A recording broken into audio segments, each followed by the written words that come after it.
the book and a memento.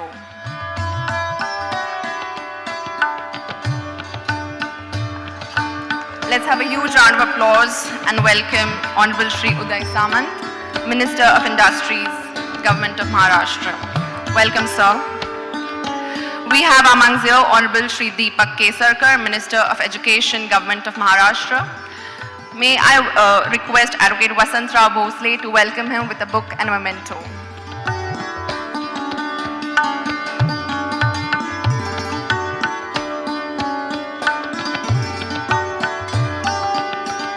Welcome, sir.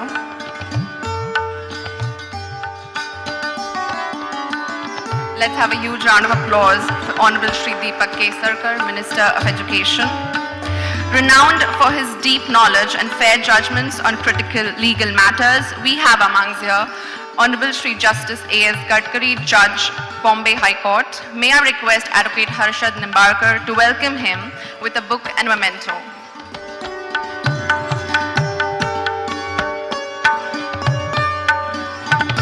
Welcome, sir. Let's have a huge round of applause for Honorable Justice A.S. Gadkari, Judge, Bombay High Court. A respected jurist known for his integrity and clarity in legal matters, we have amongst here Honorable Shri Justice Nitin Sambre, Judge of the Bombay High Court. May I invite Advocate Vasant Sarunke to welcome him with a book and a memento.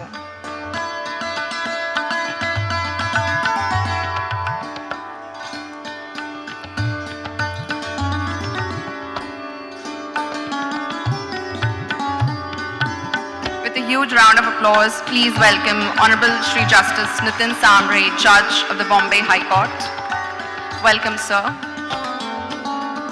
An eminent legal authority with deep expertise in constitutional law, we have amongst you Honorable Dr. Birendra Saraf, Advocate General of Maharashtra.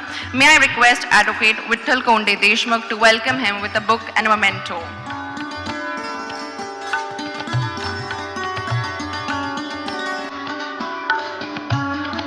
Let's have a huge round of applause and welcome Honorable Dr. Birendra Saraf. Welcome, sir. A seasoned legal expert in representing Goa's legal interests with excellence, we have amongst here Honorable Shri Devi Das Pangam, Advocate General of Goa. May I invite Advocate Parijat Pandey to kindly welcome him with a book and a memento.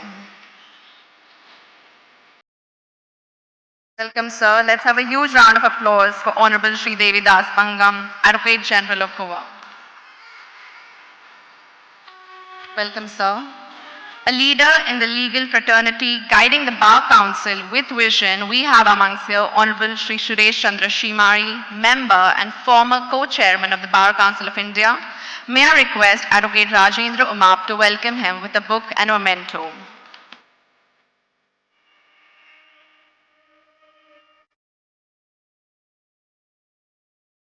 Let's have a huge round of applause and welcome Honorable Shri Suresh Chandra Shimari, member and former co-chairman of the Bar Council of India.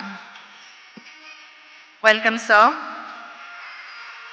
A dynamic leader known for his impactful contributions to the legal community, Honorable Dr. Amit Vaid, member Bar Council of India, is present amongst us here today. May I request Advocate Vivekanand Ghatge to welcome him with a book and a memento. Welcome, sir.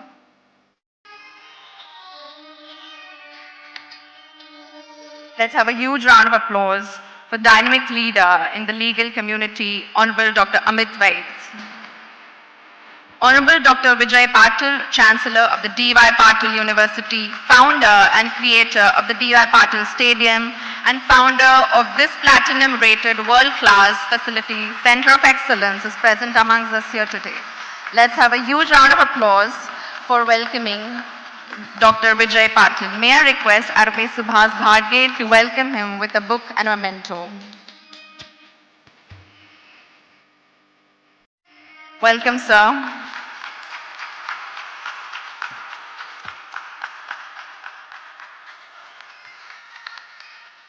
Welcome, sir.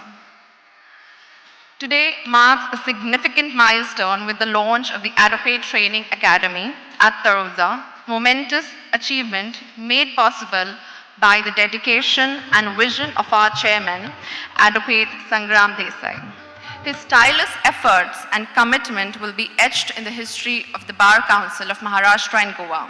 It is with great pleasure that I invite him to deliver the welcome speech.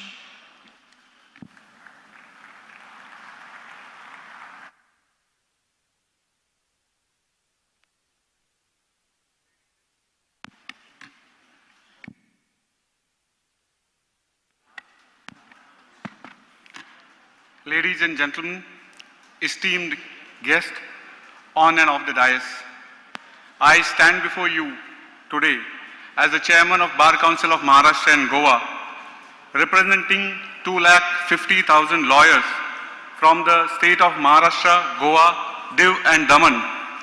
On behalf of my colleagues and the entire legal fraternity, I extend a warm and a heartfelt welcome to all the dignitaries present here. Welcome all. It's a dream come true for all of us today. I remember just few days back, we had a groundbreaking ceremony of the new building of Bombay High Court. And in a way, we envied that function. All the Honorable Supreme Court judges, High Court judges, all the dignitaries, the politicians, the Chief Minister, the Deputy Chief Minister, and it was a great function. And we thought, why not us? Why not the lawyers? We also should have a similar function, and within a week's time, here we are before you for this groundbreaking ceremony of a new building. Thank you so much all. We are honored to have Honorable Justice Bhushan Gavai sir amongst us, who is not just a guest, but a parent and a mentor to this council. Justice Gavai has been a guiding force for us, and we are privileged to have him preside over this Bhumi Pujan ceremony today. I am confident that in the near future, he will inaugurate this building as the Chief Justice of India, and we look forward to that momentous occasion. My Lord, I welcome you. Sahib, apla खूप खूप स्वागत. Honorable Justice Prasanna Varale sir, you are another pillar of strength of our Bar Council. As our guide and a friendly mentor, your presence today brings us immense assurance. Your continued support has made our efforts easier, and we are sincerely grateful for your wisdom and guidance. Sir, I welcome you. Honorable Shri Devendraji Fadnavis, though you attend today's event as a Deputy Chief Minister, we consider you a close part of our fraternity, our brother in legal community, sir. Being a lawyer, being a law graduate, your involvement with the Bar Council and your affection for the advocates is deeply appreciated. I am confident that your support will make the establishment of this academy an easy task. Sir, I welcome you with deep gratitude. Apla manapasna swagat sir. It would not have been possible to witness today's Bhumi Pujan without the strong and the dedicated support of Shri Uday Samant. Your personal connection and unwavering commitment to the development of society in all spheres, alongside backing of the Honorable Chief Minister and Deputy Chief Minister, made it possible to secure valuable land at Taloja in a record time. Thank you, sir. As the first representative of Bar Council of Maharashtra and Goa from Konkan region, I am deeply thankful for your efforts, which have allowed me to serve as a chairman of this prestigious council. Sir, I welcome you. इथे मला मुद्दाम उदयजी संदर्भात दोन गोष्टी सांगाव्याच लागतील. मला अजूनही आठवतं, आदरणीय गवई सर रत्नागिरीला एका कार्यक्रमाकरता आले होते. तिकडे एक भव्य दिव्य असा रत्नागिरी न्यायालयामध्ये कार्यक्रम झाला. या कार्यक्रमाच्या उद्घाटनाच्या वेळी आदरणीय गवई सरांनी आपल्या भाषणामध्ये अशी इच्छा व्यक्त केली की वकिलांसाठी देखील एखादी जागा शासनाने उपलब्ध करून द्यावी. आणि त्यावेळी उदयजी त्या कार्यक्रमात होते. त्यांनी स्टेजवरनंच आदरणीय मुख्यमंत्री साहेबांना फोन लावला आणि त्याच दिवशी कन्फर्म केलं की आपल्याला जागा ही मिळणारच. अजून एक गोष्ट त्या दिवशी घडली, त्याच्या दुसऱ्या दिवशी घडली. डॉक्टर बाबासाहेब आंबेडकरांच्या जे गाव ज्या तालुक्यामध्ये आहे Mandangad, there was no court in that taluka. दो lawyers from Mandangad and Mandangad taluka we are fighting for years together. आणि आम्ही आदरणीय देवेंद्रजींना भेटलो आणि त्यांनी within a very very short time आम्हाला तिथे नवीन कोर्ट एस्टॅब्लिश करण्याची परवानगी दिली आणि तिथे एक नवीन न्यायालय अतिशय कमी वेळात सुरू झालं. त्या कार्यक्रमाच्या वेळी तो दुसरा दिवस होता, त्यावेळी देखील आदरणीय गवई साहेब तिथे होते. त्या कार्यक्रमाच्या भाषणात देखील आदरणीय गवई साहेबांनी सांगितलं की वकिलांकरता अशी जागा मिळणं गरजेचं आहे आणि त्यावेळी देवेंद्रजींनी देखील तिकडे शब्द दिला. त्यामुळे संपूर्ण शासन आपल्या सोबत होतं. That is the reason it's possible for us. Thank you all sir. The Bombay High Court is a premier institution in the country. Although the Honorable Chief Justice Devendra Kumar Upadhyay Sahib could not be with us today, as he is in Goa, he has sent his message of support and best wishes for this function. However, his representatives, Honorable Justice A.S. Gadkari Sahib, Honorable Justice Nitin Samre Sahib, who are close to the Bar Council, have continuously strengthened our activities, are here to give us their blessings. Welcome, sir. I warmly welcome all our respected judges from the High Court who are sitting right in front of us. Let us all give a round of applause and welcome them. Honorable Advocate General for the State of Maharashtra, Dr. Birendra Saraf, and Advocate General for State of Goa, Shri Devidas Pangam, your association with this institution is highly cherished. You have been instrumental in supporting the Council's activities and your presence here today is greatly appreciated. I warmly welcome you, sir. Honorable Chairman of Bar Council of India, Shri Manan Kumar Mishra, though currently in London, has graciously sent his message of encouragement for today's event. I also extend a warm welcome to Honorable Member Shri Suresh Shimali ji from Rajasthan and Dr. Amit Bait, my beloved friend from Shimla, who are representing the Bar Council of India in today's function. I welcome you, sir.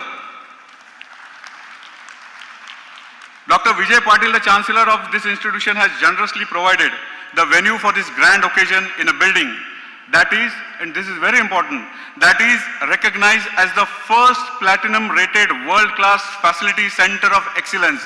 I welcome you, sir. I also take this opportunity to welcome all the officers of MIDC and the police department who have been continuously helping us in this. I also welcome the representatives of electronic and print media. I also welcome honorable senior advocates. Also welcome former ASG Anil Singh sir. Your presence here today adds to the significance of this historic moment, sir. To all my colleagues from the Bar Council of Maharashtra and Goa, my dear advocate brothers, sisters and the students who have gathered here, I warmly welcome you as we come together to witness the historic moment of establishment of the first advocate academy in the country, the first of its kind, and I'm very proud to say that. In today's changing time, with a vast number of lawyers entering the profession, it is nearly impossible for each new lawyer to have a senior to guide them. Recognizing their challenge 15 years ago, the Bar Council, under the able leadership of former council members, introduced a series of training programs. The concept of Continuous Legal Education Program, that is CLEP, Bar Leadership Enhancement Program, BLEP, and Judicial Services Career were initiated with a foresight. Over the last 15 years, these programs have been appreciated not only in Maharashtra and Goa, but throughout the country. Now the conceptualization of training is being institutionalized through the establishment of Advocates Training Academy. The list of initiatives under these training programs is extensive, and I won't take up too much of your time listing them. But beyond training advocates, we have also accepted the responsibility of nurturing able judges, prosecutors, mediators, and arbitrators through these programs. This holistic approach will serve the society as a whole. We are currently celebrating the Amrut Mahotsav of our Constitution. As enshrined in our legal principles, ignorance of law is no excuse, but we are aware that as members of the bar, we share the responsibility of spreading the awareness of the constitutional spirit, not only among the advocates, judges, but also among the common people of the society.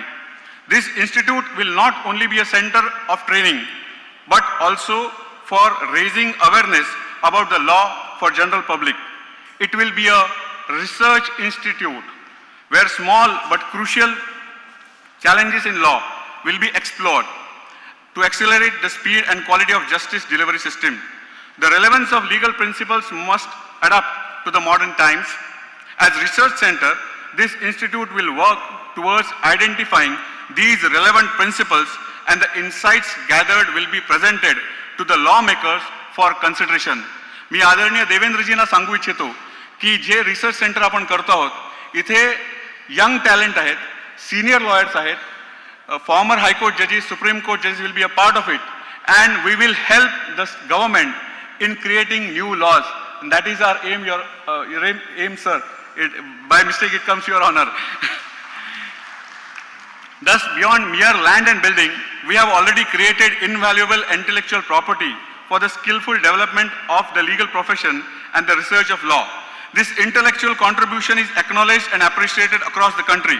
Honorable Shri Manan Kumar, the respected Chairman of Bar Council of India, and all the other esteemed members of BCI have always recognized and supported this academic function of the State Bar Council, ranking us as #1 Bar Council in the country. I would be remiss if I did not mention the leaders of Bar who have conceptualized and developed this vision for training. I am deeply thankful to Advocate Rajiv Patil, who initiated the CLEP, Advocate Shrikant Kanetkar and Advocate Sudhakar Awad, who have been pillars of support for the respective activities. I extend my gratitude to Honorable Justice R.C. Chavan, Honorable Justice Pukhraj Bora, and our former Chief Justice, Honorable Mohit Shah, for their continued support of this initiative. Special mention must be made to Justice Bhushan Gavai sir and Justice Abhay Oka sir, who have been mentors for these activities.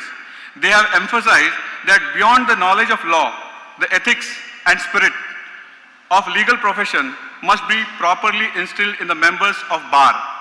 This council will remain indebted to both of you, and as I said earlier, you are not our guests but our mentors and guiding parents who have nurtured this council for last 15 years and led us to this day, the establishment of the first Advocate Training and Research Academy. Thank you very much, sir. As we move forward, I must make an earnest appeal to the entire legal fraternity. This academy will be completed in a record time of 12 months. Believe me, we'll do it. But once built, we must come together and support it with our time, energy and resource. Our tan, man and dhan. Charity begins at home, and all my colleagues and I are conscious of this fact. Today, during this very function, we have gathered our donations from personal funds, which will be handed over to the Office of Bar Council through Honorable Justice Gavai and Justice Varale sir. I am confident that the further development of this academy will receive full support from the stalwarts of Bar and Bench, who will contribute in every possible way to make this institution a resounding success. Before I end my speech, 3 issues I would like to raise before Shri Devendraji Fadnavis in the presence of Honorable Bhushan Gavai sir. Sir, as I have already mentioned it to you, that the Advocates Welfare Act bill, we have already presented a Advocates Welfare Fund bill to you, and it should be seen that काही लवकर ते bill आमचं होईल, कारण गेली बरेच वर्ष हा इश्यू पेंडिंग आहे. त्यामुळे आपल्याला एवढीच विनंती आहे की लवकरात लवकर हे बिल आपण योग्य त्या मार्गाने प्रेझेंट करावं. The second issue is for my young friends, the stipend. Now this is a very important issue. I get messages every day, morning, evening, what about the stipend for these young lawyers? I request Honorable Deputy Chief Minister and the Law Minister, sir, 2 states have already done it, Jharkhand and Delhi. I request you that this also may kindly be considered, at least for the young lawyers, because they need it, sir. And the third and a very important subject which is very close to my heart, and not only to my heart, but there is lawyers from the 6th district, Kolhapur, Sangli, Satara, Solapur, Sindhudurga and Ratnagiri. I have to mention it, sir. Time and again we have been requesting that a bench be established at Kolhapur. आदरणीय गवई साहेबांनी आपल्या भाषणामध्ये वेळोवेळी ह्या गोष्टीचा पुरस्कार केलेला आहे.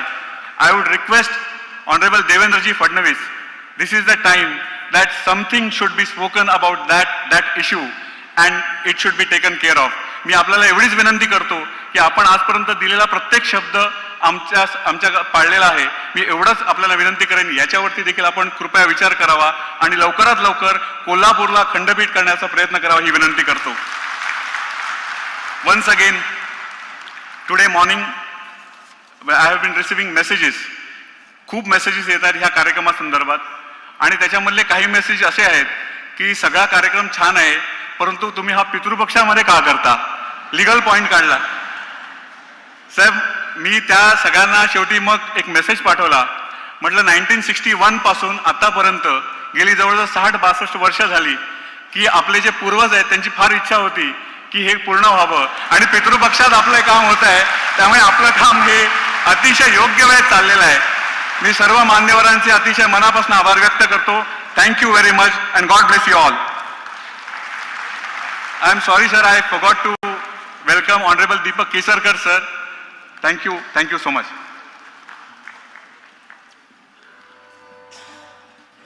Thank you, sir. As the saying goes, vision without execution is mere hallucination. Today, on the auspicious occasion of the Bhumi Pujan, we are excited to share with you not just our vision, but the plan for the execution. The building plan that for our proposed structure has been meticulously crafted by the renowned architect Madhav Hundekar from Pune. His designs brings to life our vision, and we are confident that it will stand as a beacon of progress. May I request to present a walkthrough of the proposed building, showcasing the architectural brilliance and the modern design that it will come to life over the next 12 months. The walkthrough offers a glimpse into what soon will be a reality. Let's witness the future we are building together.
It is often said that charity begins at home, and members of the Bar Council are deeply mindful of this principle.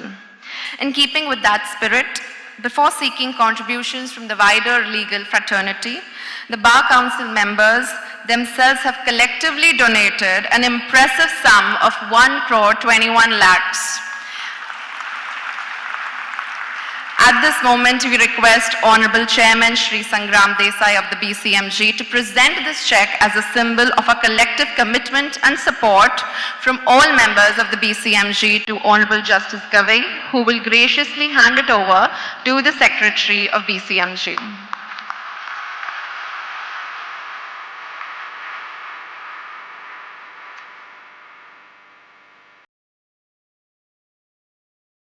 Additionally, we are proud to announce that the senior-most member and highly respected criminal lawyer of Maharashtra, Advocate Gajanan Chauhan, and family have generously contributed an additional 25 lakhs. This donation will be entrusted to Honorable Justice Varai, who will present it to the Secretary of the BCMG.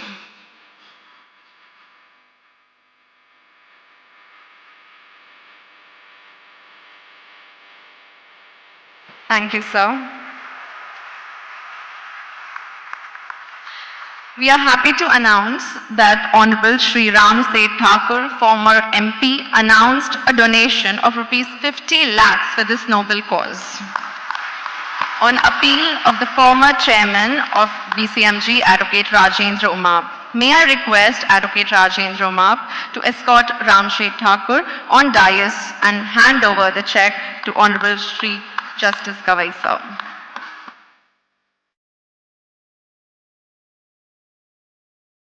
Thank you, sir.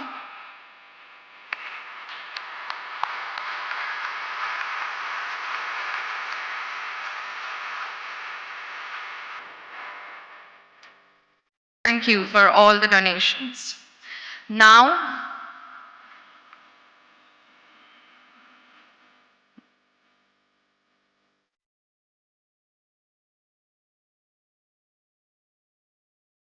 Now, we make a heartfelt appeal to all the senior advocates to strengthen this academy and continue this legacy by making gracious contributions on their own. Together, let us build a more stronger, more vibrant legal community. We are fortunate to have Advocate Devendra Fadnavis, Deputy Chief Minister and the Law Minister of Maharashtra, as a guest of honor. His support to the Bar Council and for the entire legal system must be acknowledged and appreciated. May I request him to share his thoughts on this historical occasion.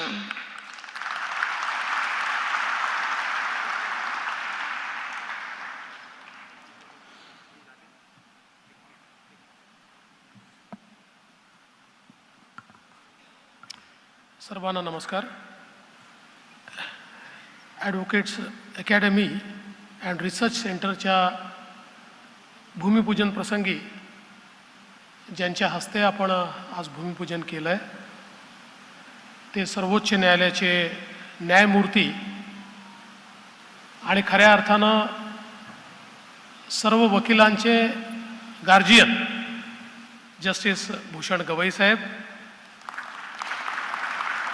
Justice Prasanna Vairale Saheb supreme court,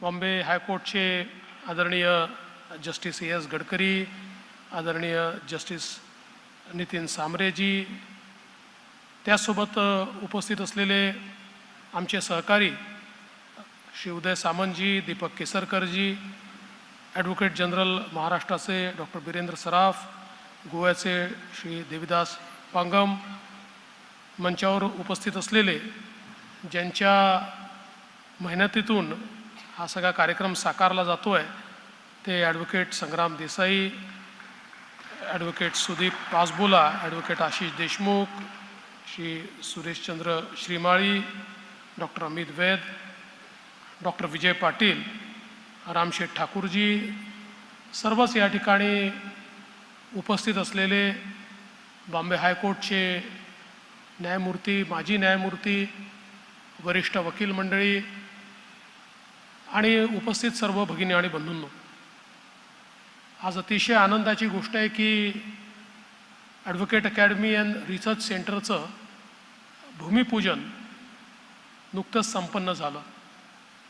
आणि जसं या ठिकाणी आपल्याला सांगण्यात आलं की देशातली पहिली अकॅडमी ही महाराष्ट्रामध्ये या ठिकाणी होते. आणि म्हणून मी आमचं जे बार काउन्सिल आहे, बार council of Maharashtra and Goa, त्यांचं अतिशय मनपूर्वक अभिनंदन करतो की त्यांनी हा पुढाकार घेतला. आणि अर्थातच गवई साहेबांचा आशीर्वाद आणि शुभेच्छा पाठीमागे होत्या, त्यामुळे अतिशय कमी वेळात या अकॅडमीचं या ठिकाणी भूमिपूजन होऊ शकलं. संग्रामजींनी सांगितलं हे खरं आहे की सातत्याने त्यांचा पाठपुरावा असायचा. संग्रामजी पारिजात मला सातत्याने भेटायचे आणि आमच्या जागेचं काय, आम्हाला लवकर जागा द्या, आम्हाला अकॅडमी तयार करायची आहे. 2 जागा आपण त्या ठिकाणी पाहिल्या होत्या. एक पनवेललाही बघितली होती, पण तिला युजर चेंज करण्याकरता वेळ लागणार होता. पण मी आमचे मित्र उदय सामंत यांचं अभिनंदन करतो की त्यांनी पुढाकार घेतला आणि या ठिकाणी ही जी तळोजीची जागा आहे ती त्यांनी सुचवली आणि तात्काळ माननीय मुख्यमंत्र्यांच्या संमतीनं ही जागा या ठिकाणी शासनाने या अकॅडमी करता दिली आणि आज त्याचं भूमिपूजन देखील झालं आहे.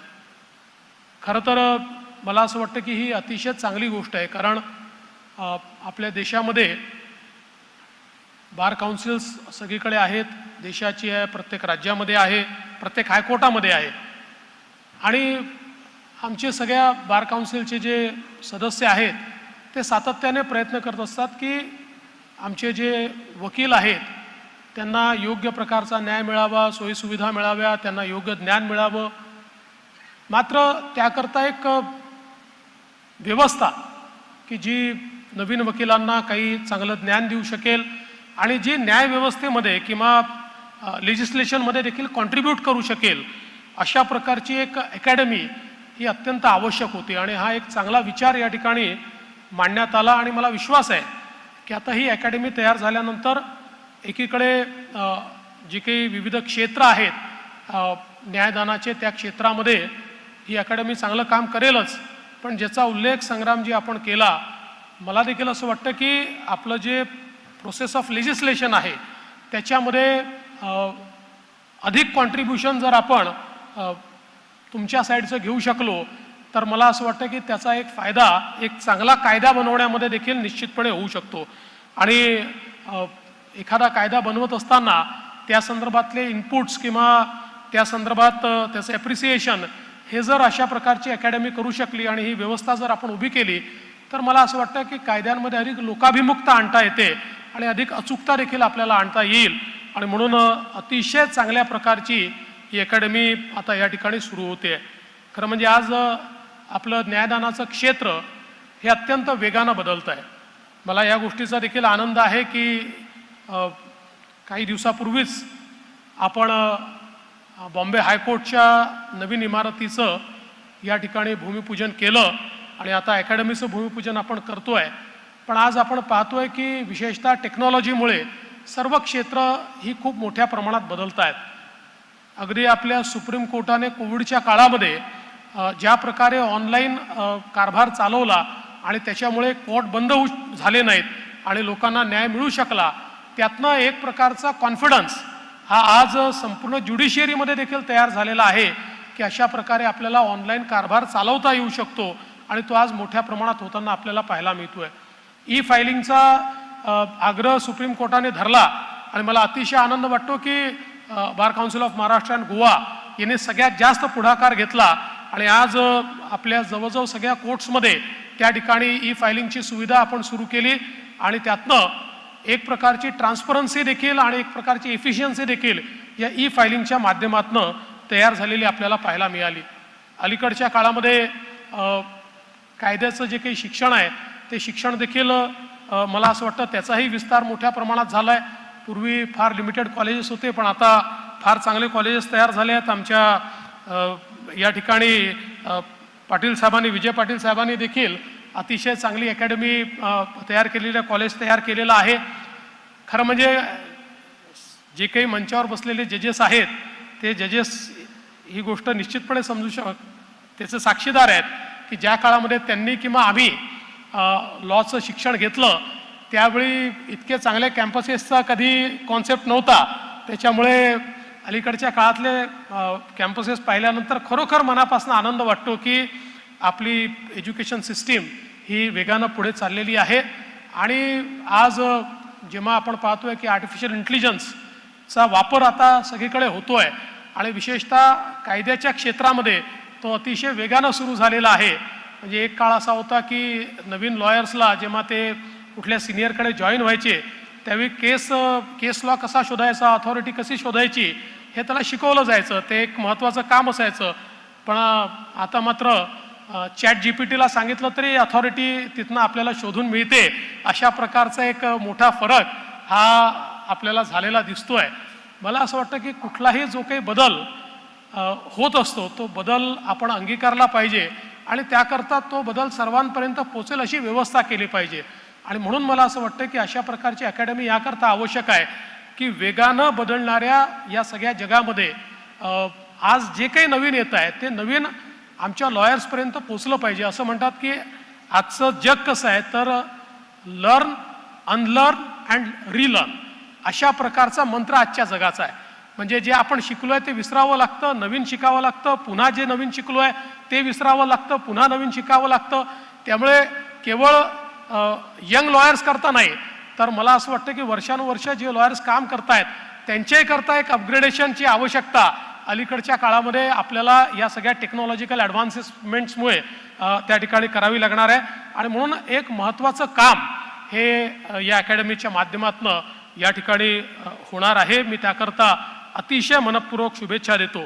आणि खरं म्हणजे या अकॅडमीकरता आपण सगळे लोक मदत करताच आहात, पण शासनाच्या वतीनं देखील आम्ही 10 कोटी रुपये या अकॅडमीला त्या ठिकाणी देऊ जेणेकरून आपलं काम जे आहे हे वेगानं झालं पाहिजे. आता हे 10 कोटी रुपये अनाऊन्स करताना आमचा स्वार्थ पण आहे, कारण हे 10 कोटी रुपये तुम्हाला मिळायचे असतील तर ते डिसेंबरच्या सेशनमध्ये मिळू शकतील आणि डिसेंबरच्या सेशनमध्ये मिळवायचे असतील आम्हालाच पुन्हा राज्यावर आणावं लागेल, त्याशिवाय काही तुम्हाला ते मिळू शकणार नाहीत. त्यामुळे आणि ते तुम्ही आणणारच आहात, त्याच्यामुळे त्याच्यात काही आमच्या मनात शंका नाही आहे. पण आपण ज्या तिन्ही मागण्या पूर्ण केल्या या ठिकाणी मांडल्या, खरं म्हणजे त्याही संदर्भात निश्चितपणे मी आपल्याला आश्वस्त करू इच्छितो की जो ॲडव्होकेट्स ॲक्ट आहे त्या ॲक्टला एक्सपिडाईट करण्याचा प्रयत्न आपण करू. मागच्या काळात काही थोड्याशा त्याच्यामध्ये अडचणी होत्या, पण आमचे सराफ साहेब आहेत आणि आमचे सराफ साहेब हे दोन्हीकडचं बॅलन्स करत असतात. त्यामुळे ते निश्चितपणे त्यातनं आपल्या सगळ्यांच्या मदतीनं हा जो ॲक्ट आहे हा लवकरात लवकर या ठिकाणी आपल्याला कसा करता येईल तो प्रयत्न आपला असेल. एक आपण यंग लॉयर्सच्या स्टायपंडचा विषय अतिशय चांगला विषय मांडलेला आहे. मी आज तुम्हाला एवढंच सांगतो की मी आज काही त्याची अनाऊन्समेंट करत नाही, पण एवढंच सांगतो की हा एक चांगला विषय आहे आणि आम्ही त्याबद्दल सकारात्मक आहोत. आम्ही जरूर त्या संदर्भातला जो काही सगळा विचार आहे तो पूर्ण करू, माननीय मुख्यमंत्र्यांशी देखील चर्चा करू आणि हा विषय देखील आपण निश्चितपणे मार्गी लावू. आणि तिसरा जो विषय आपण सांगितलेला आहे, आपल्याला कल्पना आहे की यापूर्वीच 2 वेळा म्हणजे मी मुख्यमंत्री असताना आणि आताच्याही काळात राज्य सरकारने कोल्हापूरला त्या ठिकाणी व्यवस्था व्हावी अशा प्रकारचा ठराव करून दिलेला आहे, कॅबिनेटचाही ठराव दिलेला आहे. त्यामुळे आता हा सगळा बॉल हा बॉम्बे हायकोर्टच्या कक्षामध्ये आहे, हा चेंडू आता त्यांच्याकडे आहे. त्यामुळे आता आमच्याकडनं जे करायचं आहे ते आम्ही केलेलं आहे. आमचं पूर्ण समर्थन आम्ही त्याला देऊन अगदी कुठल्याही त्याच्यामध्ये ॲम्बिग्युटी नसलेला ठराव हा मागच्या काळातच दिलेला आहे. आता बॉम्बे हायकोर्टला त्याचा निर्णय घ्यायचा आहे, नक्कीच हायकोर्ट त्या संदर्भातला निर्णय घेईल. पण मला या गोष्टीचा आनंद आहे की आपण अतिशय मेहनतीनं ही अकॅडमी या ठिकाणी उभी केली. मी आपल्याला मनपूर्वक शुभेच्छा देतो. चांगल्या प्रकारचं काम या ठिकाणी होईल ही अपेक्षा देखील व्यक्त करतो. खरं म्हणजे या कार्यक्रमात मला पूर्ण वेळ राहायचं होतं, पण आज 2 कार्यक्रम अजून पुढे असल्यामुळे मी आदरणीय गवई साहेबांची परवानगी घेतली की जरी वाईट दिसत असलं तरी भाषण करून मला इथनं जावं लागणार आहे आणि त्यांनी ती परवानगी मला दिली आहे. त्यामुळे मी आपल्या सर्वांची क्षमा मागतो. या चांगल्या कार्यक्रमाला आपण निमंत्रित केलं त्याबद्दल मी आपले मनापासून या ठिकाणी आभारही मानतो. आणि विशेषतः सन्माननीय मुख्यमंत्री महोदय स्वतः या कार्यक्रमाला येणार होते, परंतु एक छोटंसं ऑपरेशन त्यांच्यावर झालं होतं, त्यामुळे 1.5 दिवस त्यांना आराम करायला सांगितला होता. त्यामुळे ते काही या कार्यक्रमाला पोहोचू शकले नाहीत, पण त्यांच्या शुभेच्छा त्यांच्या वतीनं या ठिकाणी मी आपल्याला देतो आणि माझे 2 शब्द संपवतो. धन्यवाद. जय हिंद, जय Maharashtra.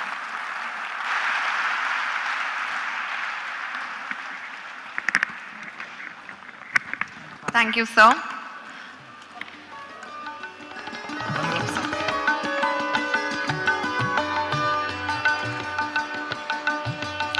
The Academy is a visionary concept crafted to nurture and empower the skillful advocates of tomorrow. It stands as a testament to our commitment to the future of legal excellence and leadership. It is now my privilege to request Honorable Advocate Jain Jai Bhave to elaborate on this vision and enlighten us with his thoughts on the training activities designed for this academy. With his deep understanding of legal education and vast experience, he will shed light on how this academy aims to shape the future of learning in Maharashtra and across India with his few words. Sir.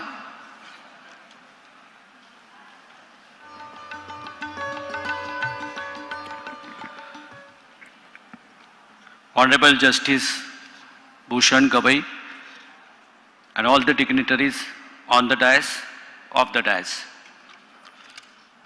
As said, a dream has come to a truth by this Bhumi Pujan, and we all have seen the plan by observing the walkthrough prepared by the architect. Briefly, I will present the project of this Advocate Training and Research Center, which we will execute. We all know that Bar Council under the Advocate Act has a responsibility to function for the development of the law apart from the professional control. So on one side lawmakers are there, on another side judiciary is there, and law is executed through judges and advocates. So Bar Council as such work under Advocate Act as a buffer agency. Long back in 2007, when Advocate Rajiv Patil was the chairman, and with the support and strength of our leader Raghuvanshi, we started the concept of the continuous legal education program. Under the leadership of legendary Madhav Menon, they have undergone such type of a training, and then we started that training program. Since then, for last so many years, 17 years, we are continuous on this continuous legal education program. We got an opportunity with the guidance of Honorable Justice Bhushan Gavai, Honorable Justice Abhay Oak, Honorable Justice R.C. Chavan to interact with then Chief Justice Mohit Shah Sahib, and he permitted us to conduct all this training program in a judicial academy at Uttan. That is an academy for the training of the judges. The concept of establishing the Advocate Training Program, Advocate Training Institute, was conceptualized when we see that beautiful judicial academy at Uttan, and since then we started thinking how to establish this academy. We designed many training programs on appeal of Justice Mohit Shah sir, and with support of Justice Gavai and Justice Abhay Oak.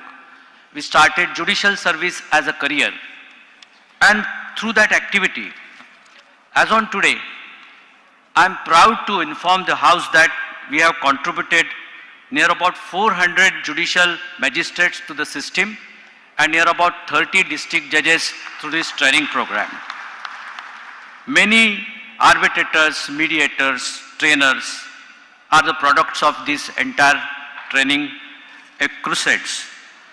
With efforts of our Honorable Chairman Sangramji, today we have reached up to the establishment of academy with the help of the Honorable Chief Minister, Deputy Chief Minister, and with a special effort done by Honorable Minister Shri Udayji Samant, who in a record time allotted us a very valuable plot at Taloja of 8,000 square meter.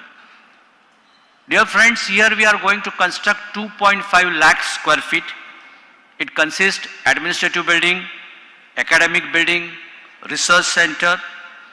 It will have 2 auditoriums, one of 500 sitting, another of 250 sittings, all modern furniture, 6 classrooms, and apart from that, in a 1.5 lakh square feet, a residential arrangement of a hostel for near about 600 advocates at a time will be there. We had a continuous program of 225 days a year of having a training with a complete infrastructure, staff, academicians who will be working for the training of the advocates and all factors of the society.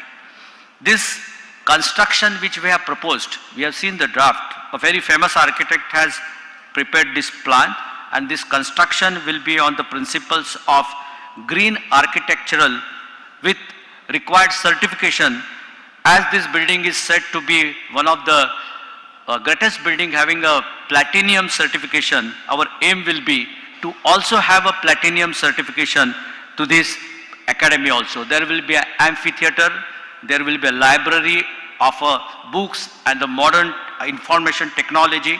There will be one museum of the law, and of course, there will be a heritage launch where all our previous stalwarts of the bar and bench who contributed to develop the legal system will be displayed. In a 12 months record time, we have already floated the tender, and in a 12 months record time, this academy will be completed.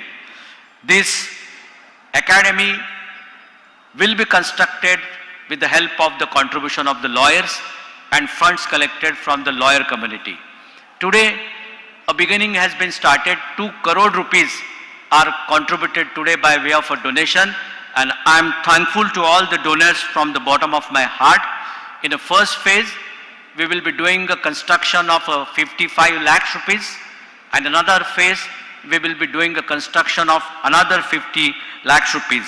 And we are sure money will not be a problem, because today only Honorable Fadnavis Sahib has announced 10 crore rupees, and we are sure if any other further help is required, with the blessings of Justice Gavai and with the kind cooperation of the government, we will get all this type of a cooperation. Friends, this is one aspect.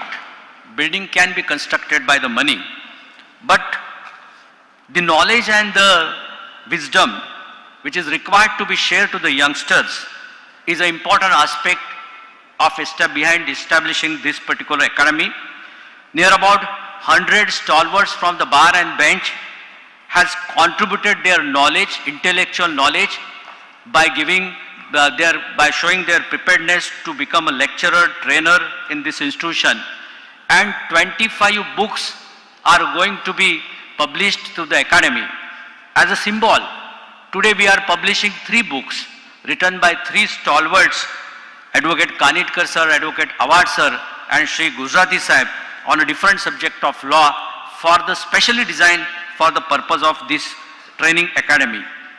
Friends, we will conduct the continuous legal education program, the basic legal education program, various other training program for the government, NGOs, and a research work for making the speedy justice available.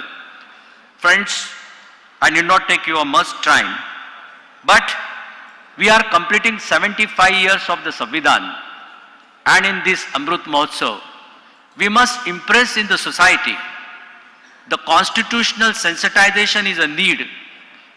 The constitution literacy is the need. Unless we know the proper spirit of the constitution, we can't understand the laws, and unless we can't understand the laws, we can't develop our democracy in a right spirit. So friends, lastly, this training institute will make the advocates more skillful, sensitive. It will support the judicial services. Apart from all, it's our aim that it should be recognized in a country as a temple of law and justice, developing a constitutional spirit and to strengthen the nation. While celebrating this Amrut Mahotsav of a constitution in this year, I am sure this academy will be a symbol of a justice and law in entire country. Thank you very much.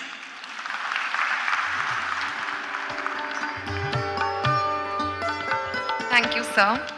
The main motive of establishing this training academy is not only an infrastructural development, but it also serves as a center of wisdom, collective wisdom of experienced advocates and judges. BCMG is fortunate to have the cooperation of more than 100 advocates throughout the state who have given strong support to this initiative. Amongst them, the following advocates on this occasion have written books on subjects useful for the training activities, which are published by the famous All India Reporter Company, represented by Suman Chitare. May I request the authors and publishers to come on the dais for publishing the books. The first book, named Title Certificate, is Investigations and Issuance by Advocate Shrikant Kanetkar, a senior lawyer from Pune. Sir, may we have you on stage? He's a former chairman of the BCMG and a supporter of the training program from its first day.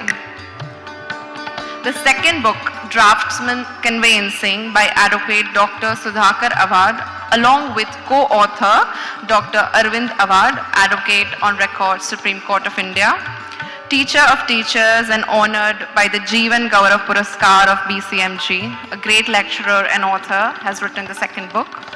The third book, Arbitration and Conciliation Law by Advocate Girdhar Lal Vallabhdas Gujarati, a Bhishmacharya of civil litigation in trial courts, practicing for the last 50 years at Dhule and also the co-author of many books. Let's have the publication of these 3 books.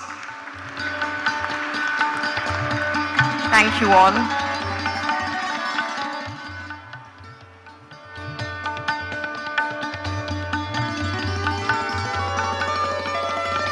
On this occasion, we are also thankful to Honorable Dr. Vijay Patil, Chancellor of the D.Y. Patil University, for providing the infrastructure of this venue. It is a moment of pride to inaugurate the Justice Y.V. Chandrachud Lecture Series, A Pathway to Judiciary, an initiative taken by the D.Y. Patil University School of Law.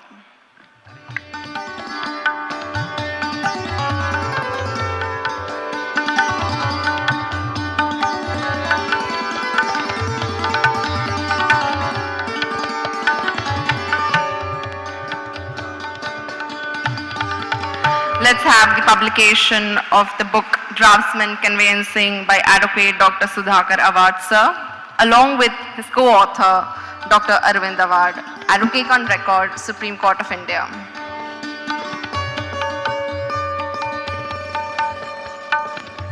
Thank you, sir. The next book, Arbitration and Conciliation Law by Advocate Girdhar Lal Vallabhdas Gujarati.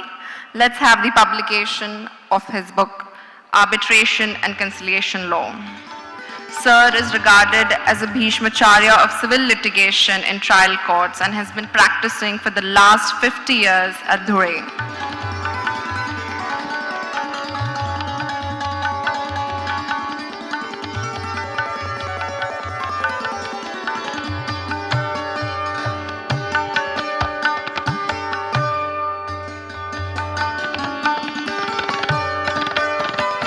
Thank you, sir. Thank you for participating in the training activities of this initiative.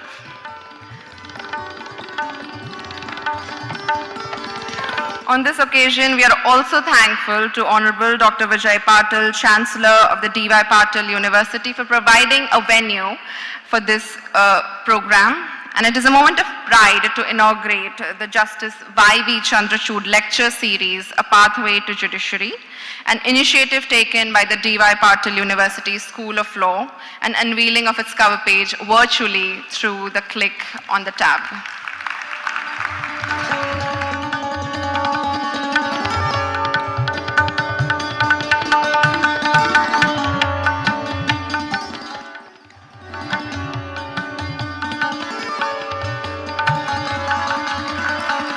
It is a moment of pride to inaugurate the Justice Y.V. Chandrachud Lecture Series, A Pathway to Judiciary. Thank you, sir.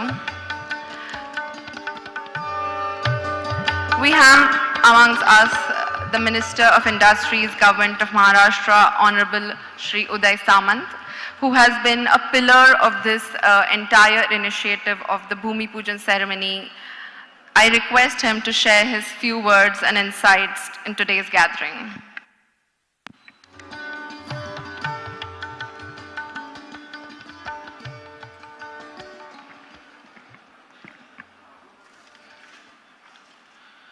Maharashtra आणि गोवा बार असोसिएशनच्या ह्या ऐतिहासिक सोहळ्यासाठी या व्यासपीठावर उपस्थित असलेले आदरणीय सर्वोच्च न्यायालयाचे न्यायमूर्ती आदरणीय गवई साहेब, सर्वोच्च न्यायालयाचे न्यायमूर्ती आदरणीय नराळे साहेब, आता जे मार्गदर्शन करून पुढच्या कार्यक्रमाला निघून गेले ते आमचे उपमुख्यमंत्री आदरणीय देवेंद्रजी फडणवीस साहेब, आदरणीय हायकोर्टाचे न्यायमूर्ती गडकरी साहेब, आदरणीय सांबरे साहेब, आमचे ॲडव्होकेट जनरल सन्माननीय वीरेंद्र सराफ साहेब, गोव्याचे ॲडव्होकेट जनरल देवीदास पांगम साहेब, आपल्या सगळ्यांना ज्यांनी या कार्यक्रमाला बोलवलं ते बार असोसिएशनचे अध्यक्ष संग्रामजी देसाई, व्यासपीठावर उपस्थित असलेले मंत्रिमंडळातील आमचे ज्येष्ठ सहकारी दीपकभाई केसरकर, सर्व न्यायमूर्ती, सगळे पदाधिकारी, व्यासपीठाच्या समोर उपस्थित असलेले देखील सन्माननीय सर्व प्रतिष्ठित नागरिक आणि मोठ्या संख्येने उपस्थित बंधू आणि भगिनींनो, बार असोसिएशनचे अध्यक्ष आदरणीय संग्राम देसाई साहेबांनी सांगितलं की हा पितृपक्षातला कार्यक्रम आहे. पण मला आठवतं मी ज्यावेळी पहिल्यांदा निवडून आलो त्यावेळी सर्वपित्री अमावास्या होती. त्याच्यामुळं मला असं वाटतं की आपण जे चांगलं काम करत असतो ते बघण्यासाठी जर आपली पितृ आवश्यक असतील तर तो कार्यक्रम पितृपक्षातच झाला पाहिजे. त्याच्यामुळे या पितृपक्षातल्या कार्यक्रमाला कोणी नकारात्मक घेऊ नये. आपले सगळे पितर आपल्याला आशीर्वाद देत आहेत असं समजायचं आणि कार्यक्रमातनं पुढं जायचं. कारण शेवटी हा कार्यक्रम फक्त बार असोसिएशनसाठी महत्त्वाचा नाही तर महाराष्ट्रातल्या आणि गोव्यातल्या सगळ्या वकिलांसाठी महत्त्वाचा आहे. आणि या कार्यक्रमाला 2 सर्वोच्च न्यायालयाचे न्यायाधीश उपस्थित आहेत. मला असं वाटतं की याचमुळं हा कार्यक्रम यशस्वी झाला आहे असं माझं वैयक्तिक मत आहे. कारण संग्राम देसाई हे हुशार अध्यक्ष आहेत. काही गोष्ट ते पत्र देऊन आम्हाला सांगतात, काही गोष्टी निवेदनं देऊन सांगतात आणि काही गोष्टी सांगत असताना ते अशा कार्यक्रमाला आम्हाला बोलवतात आणि सर्वोच्च न्यायालयाच्या न्यायाधीशांसमोर सांगतात. म्हणजे ते आम्हाला निवेदनापेक्षा एवढ्या मोठ्या अडचणीमध्ये आणून टाकतात की ती आम्हाला कामं करावीच लागतात. आणि रत्नागिरीचा कार्यक्रम असेल, पुण्याचा कार्यक्रम असेल, या सगळ्या कार्यक्रमामध्ये मला असं वाटतं की गजानन चव्हाण साहेबांपासून याची खरी सुरुवात झाली आणि त्याचा खऱ्या अर्थानं पाठपुरावा सगळ्या बार असोसिएशनच्या अध्यक्षांनी आमच्याकडे केला. म्हणूनच आम्ही MIDC मार्फत ही जमीन देऊ शकलो हे मला नम्रपणानं सांगितलं पाहिजे. कारण मी 5 वर्षापूर्वी उच्च व तंत्रशिक्षण विभागाचा मंत्री होतो आणि मी मंत्री असताना मी ज्यावेळी माझ्या खात्याचा आढावा घेतला त्यावेळी माझ्या लक्षात आलं की नागपूरची लॉ युनिव्हर्सिटी, छत्रपती संभाजीनगरची लॉ युनिव्हर्सिटी आणि मुंबईची लॉ युनिव्हर्सिटी ही माझ्या अखत्यारीमध्ये येते. पण त्याच्या समोरचे अधिकार असलेले सगळे व्यक्ती बघितल्यानंतर मला धडकीच भरली. कारण लॉ युनिव्हर्सिटी नागपूर याचे सर्वेसर्वा गवई साहेब होते, छत्रपती संभाजीनगरचे खानविलकर साहेब होते आणि मुंबईचे चंद्रचूड साहेब होते. त्याच्यामुळे ह्यांना आम्ही करतो, आम्ही बघतो, आम्ही करू हे सांगून उपयोगाचं नाही याची खात्री त्याच ब्रीफिंगमध्ये मी घेतली आणि एकदा नागपूरच्या युनिव्हर्सिटीमध्ये मला जाण्याचा योग आला. आणि नागपूरच्या युनिव्हर्सिटीमध्ये गेल्यानंतर मला तिथे असं कळलं की त्या युनिव्हर्सिटीची पाहणी करायला दुसऱ्या दिवशी गवई साहेब त्या ठिकाणी येणार आहेत. आणि मला निरोप आला की त्या दुसऱ्या दिवशीच्या कार्यक्रमाला मला गवई साहेबांनी थांबायला सांगितलेलं आहे. आता खरं तर सर्वोच्च न्यायालयांच्या न्यायाधीशांसमोर बैठक करण्याची ती आयुष्यातली माझी पहिली वेळ होती आणि जेवढं टाळता येईल तेवढं मी टाळलं आणि मुंबईला निघून गेलो. आणि त्याच्यानंतर संग्राम देसाईंचा मला फोन आला.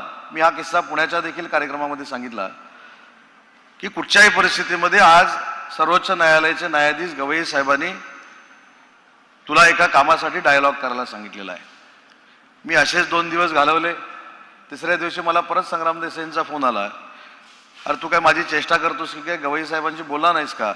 मग शेवटी मी त्यांना सांगितलं की मी वकिलांबरोबर बोलू शकतो, परंतु सर्वोच्च न्यायालयाच्या न्यायाधीशांबरोबर टेलिफोनिक बोलणं हे माझ्या दृष्टीनं फार अडचणीचं आहे.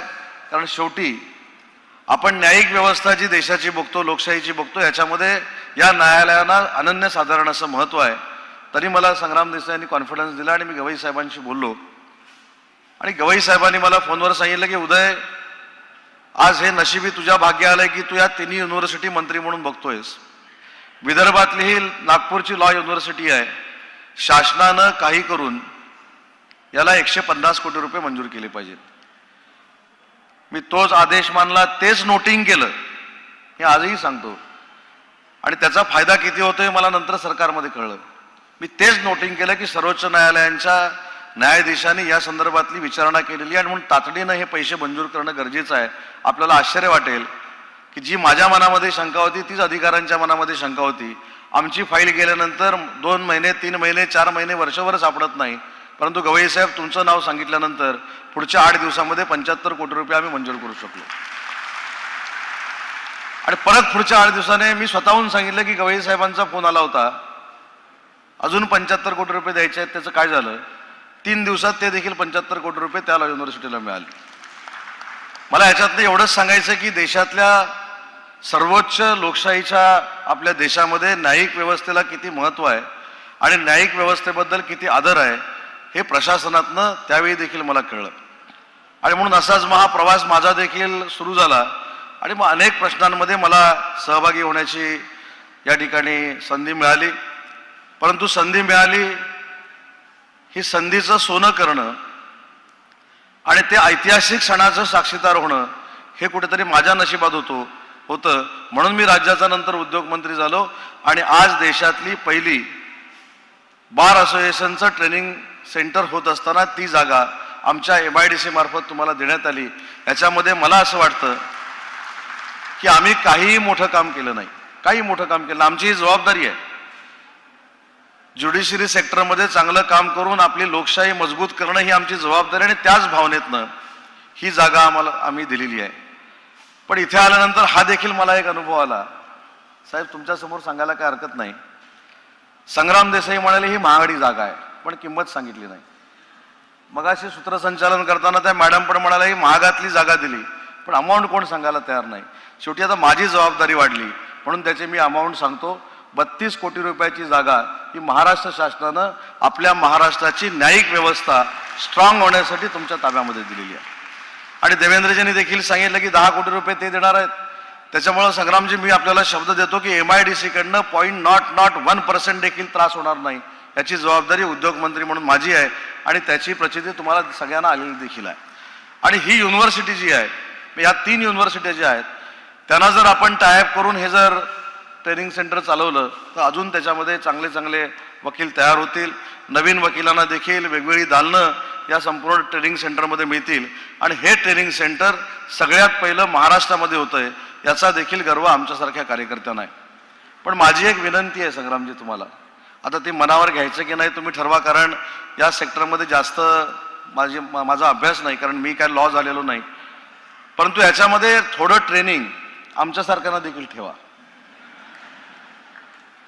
याचं कारण काय झालंय की आज आम्ही राज्यकर्ते अशा गोष्टीमध्ये पुढे यायला लागलेलो आहे की एखाद्या डिस्ट्रिक्ट कोर्टानं, एखाद्या हायकोर्टानं किंवा सर्वोच्च न्यायालयानं जर निर्णय आमच्या बाजूने दिला तर आम्ही प्रेस कॉन्फरन्स घेऊन सांगतो की निकाल चांगला लागला. आणि दुर्दैवानं तो निकाल जर आमच्या विरोधामध्ये गेला तर आज न्यायालयांच्या विरोधामध्ये प्रेस कॉन्फरन्स व्हायला लागल्या आहेत. तर त्या पुढाऱ्यांना देखील सांगणं गरजेचं आहे की आपली न्यायिक व्यवस्था जी आहे ही देशातली नाही जगातली सगळ्यात सर्वोच्च न्यायिक व्यवस्था आहे, त्याच्यामुळे त्याच्यावर आक्षेप घेण्याचा कोणालाही अधिकार नाही हे सांगणारं ट्रेनिंग देखील काही मंडळींना, मला बाकीच्या राज्यातलं माहिती नाही पण आपल्या राज्यात देणं गरजेचं आहे, अशी परिस्थिती सध्या निर्माण झालेली आहे. कारण याच्यामध्ये पुढची पिढी जी आहे ती शिकते, जी शालेय शिक्षण घेते, जे माध्यमिक शिक्षण घेते, जे उच्च माध्यमिक शिक्षण घेते, यांच्या मनावर खरोखरच परिणाम होऊ शकतो. आणि म्हणून मला यातले म्हणूनच सांगितलं, कदाचित जास्त बोललो असेल तर मी दिलगिरी व्यक्त करतो, परंतु ही सिस्टीम काही लोकांना कळणं गरजेचं आहे. मी एक साधं एक वाक्य आपल्याला सांगतो परवाचं जे मी पुण्याच्या देखील एका कार्यक्रमामध्ये सांगितलं. कारण आज सर्वोच्च न्यायालय असेल किंवा उच्च न्यायालय असेल किंवा आमची जिल्ह्याची न्यायालय असतील, ही न्यायालय इतक्या चांगल्या पद्धतीनं सर्वसामान्य माणसांना न्याय देण्याची भूमिका घेत आहेत. आणि मला असं वाटतं की त्या सेक्टरवर किंवा त्या सिस्टीमवर आम्ही बोलणं योग्यच नाही, आम्ही मदतच केली पाहिजे. मी देखील राज्याचा लॉ अँड ज्युडिशरी मंत्री होतो. मी देखील 2013-14 मध्ये हे राज्यमंत्री म्हणून खातं सांभाळलेलं आहे.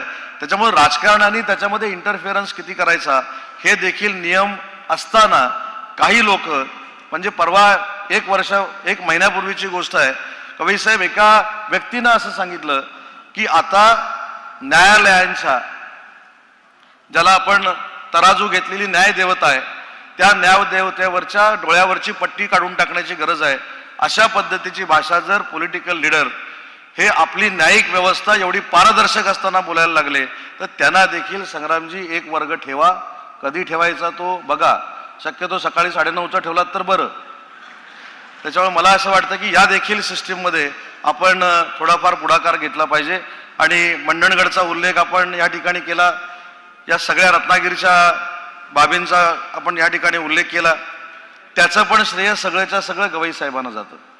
कारण गवई साहेबांनी ग्रामीण भागात, म्हणजे मंडणगड तालुका जर मला इथल्या, म्हणजे माझ्या माहितीप्रमाणे विद्यार्थी देखील विजय पाटील साहेबांच्या कॉलेजमधले इथे आहेत. मंडणगड हा तालुका जर आपण बघितला तर अतिशय ग्रामीण तालुका आहे, अतिशय ग्रामीण तालुका आहे. आणि तो रत्नागिरीपासून 280 ते 300 किलोमीटरवरचा तालुका आहे. त्या ठिकाणी देखील न्यायालय असलं पाहिजे, त्या ठिकाणी देखील शासनानं न्यायालय बांधलं पाहिजे आणि त्या दऱ्याखोऱ्यात राहणाऱ्या लोकांना त्याच ठिकाणी न्याय मिळाला पाहिजे. ही भूमिका गवई साहेबांनी मांडली, शासनाने ती उचलून धरली. आणि मला असं वाटतं की येत्या 6-7 महिन्यामध्ये त्या न्यायालयाचं उद्घाटन देखील गवई साहेब तुमच्याच हस्ते आम्ही करणार आहोत. त्याच्यामुळे त्याला निधी देखील आम्ही उपलब्ध करून दिलेला आहे.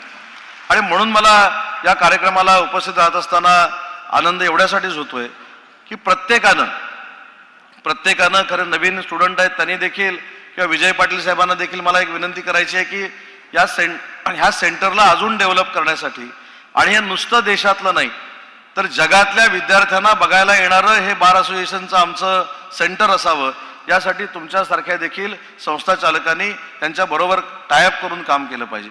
आणि यासाठी माझं उद्योगमंत्री म्हणून जे काही सहकार्य लागेल ते नक्की बार असोसिएशनला दिलं जाईल, एवढीच या ठिकाणी मी ग्वाही देतो.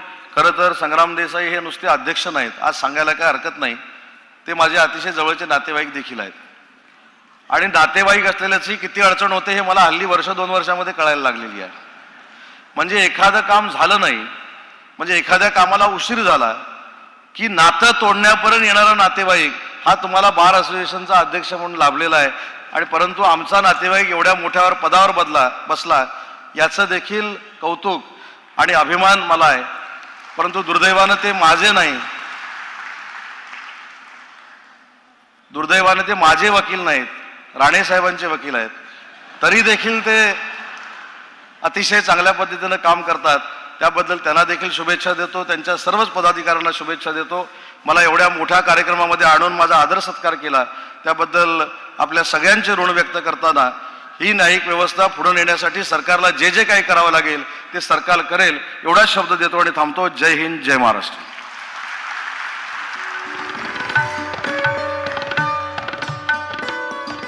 Thank you, sir.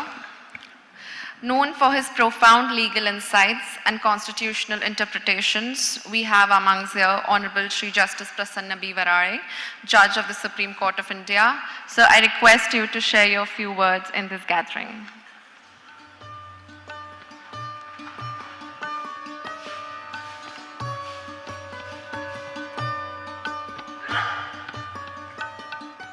नमस्कार. मी सर्वप्रथम तुमची दिलगिरी व्यक्त करतो. आत्ता उदयजी असं म्हणाले की आमचे संग्रामजी खूप हुशार आहेत. मी त्याच्यात थोडीशी जोड देतो. उदयजी ते हुशार तर आहेत, पण मला माहीत नव्हतं की ते उत्तम क्रिकेटर पण आहेत. मला आज कळालं की ते गुगली टाकतात आणि विकेटही घेतात. त्यांनी अशीच एक गुगली टाकली आणि माझी विकेट घेतली.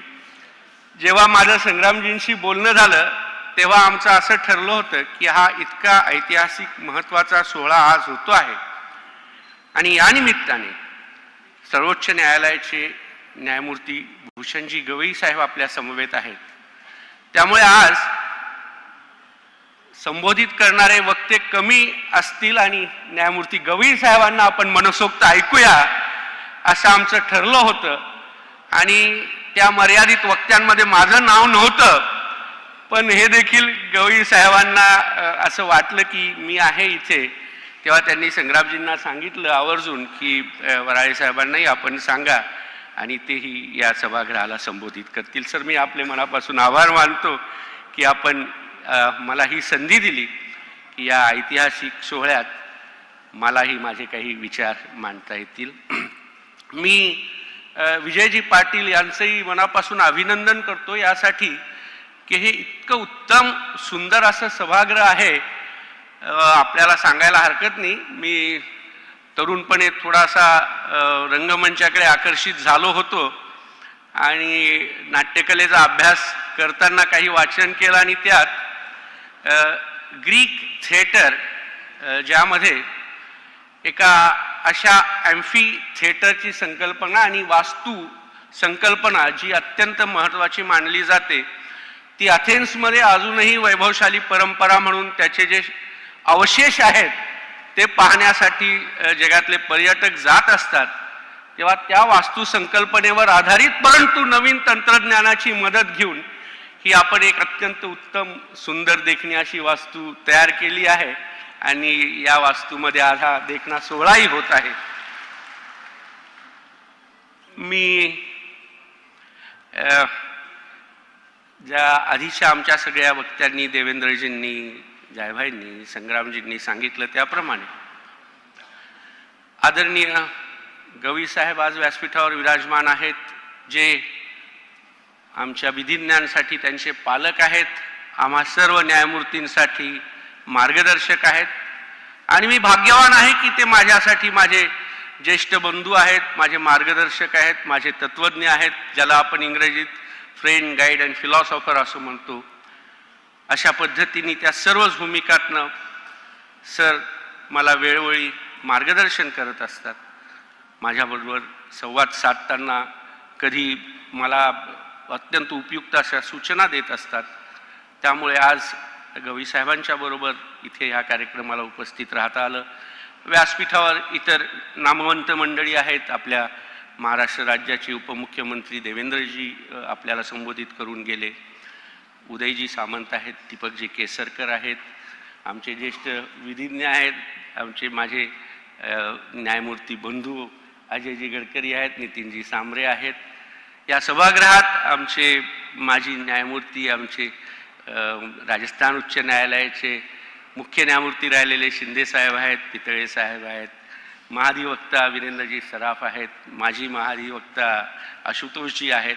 तेव्हा सर्वांची नावं घेत नाही. हितेंद्रजी आहेत वेणेगावकर, जे राज्य सरकारला प्रतिनिधित्व करतात.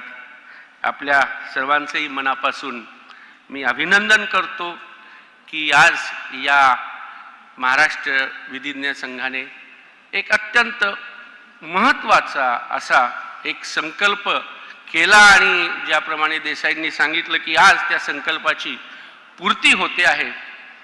विधिज्ञांसाठी ह्या देश पातळीवर अशा पद्धतीची ही अकॅडमी आणि रिसर्च सेंटर, संशोधन केंद्र आज त्याचं भूमिपूजन गवई साहेबांच्या शुभ हस्ते झालं आहे. भाषणामध्ये असा उल्लेख झाला की जायभाईजी म्हणाले की हे एक स्वप्न आमचं पूर्ण झालं. खरं तर मला अब्दुल कलाम आझाद यांचे बोल आठवतात की जेव्हा ते युवा पिढीला संबोधित करत होते तेव्हा ते असं म्हणाले की स्वप्न ते नाही, ते पाहू नका जे तुम्ही झोपेत पाहता. स्वप्न ते पहा की जे तुम्हाला झोपू देणार नाही. मला वाटतं महाराष्ट्र बार काउन्सिलने हे स्वप्न पाहिलं आहे आणि यापुढे या स्वप्नाची पूर्ती करण्यासाठी ते जागे राहतील आणि त्याच दृष्टीने ते अथक असे प्रयत्न करतील. हा अकॅडमीचा उद्देश सांगताना जयंत जायभाईंनी हेही सांगितलं की ही केवळ अकॅडमी असणार नाही तर एक संशोधन केंद्र असेल.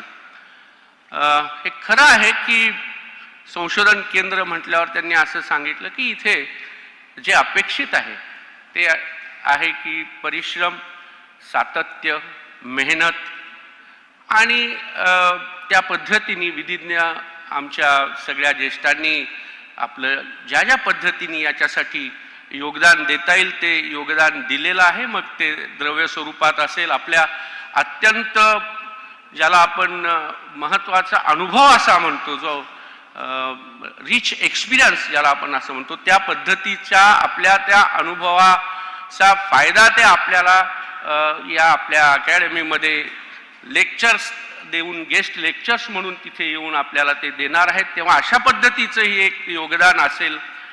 आपली उत्तम अशी ग्रंथसंपदा काही आमचे विधिज्ञ या अकॅडमीसाठी देणार आहेत, तेव्हा हे एक महत्त्वाचं योगदान राहील. आपण सर्व पाहतो की ही नवीन पिढी जी आहे, आत्ताची युवा पिढी आहे, ही फार उत्तम पद्धतीने काम करत असते. आपल्या विषयाबद्दल ज्याला आपण फोकस म्हणतो तशी असते. नवीन तंत्रज्ञानाची त्यांना साथही असते, त्याच्यामध्ये ते तयार असतात आणि त्या पद्धतीची, त्या तंत्रज्ञानाची मदत घेऊन उत्तम पद्धतीने काम करत असतात.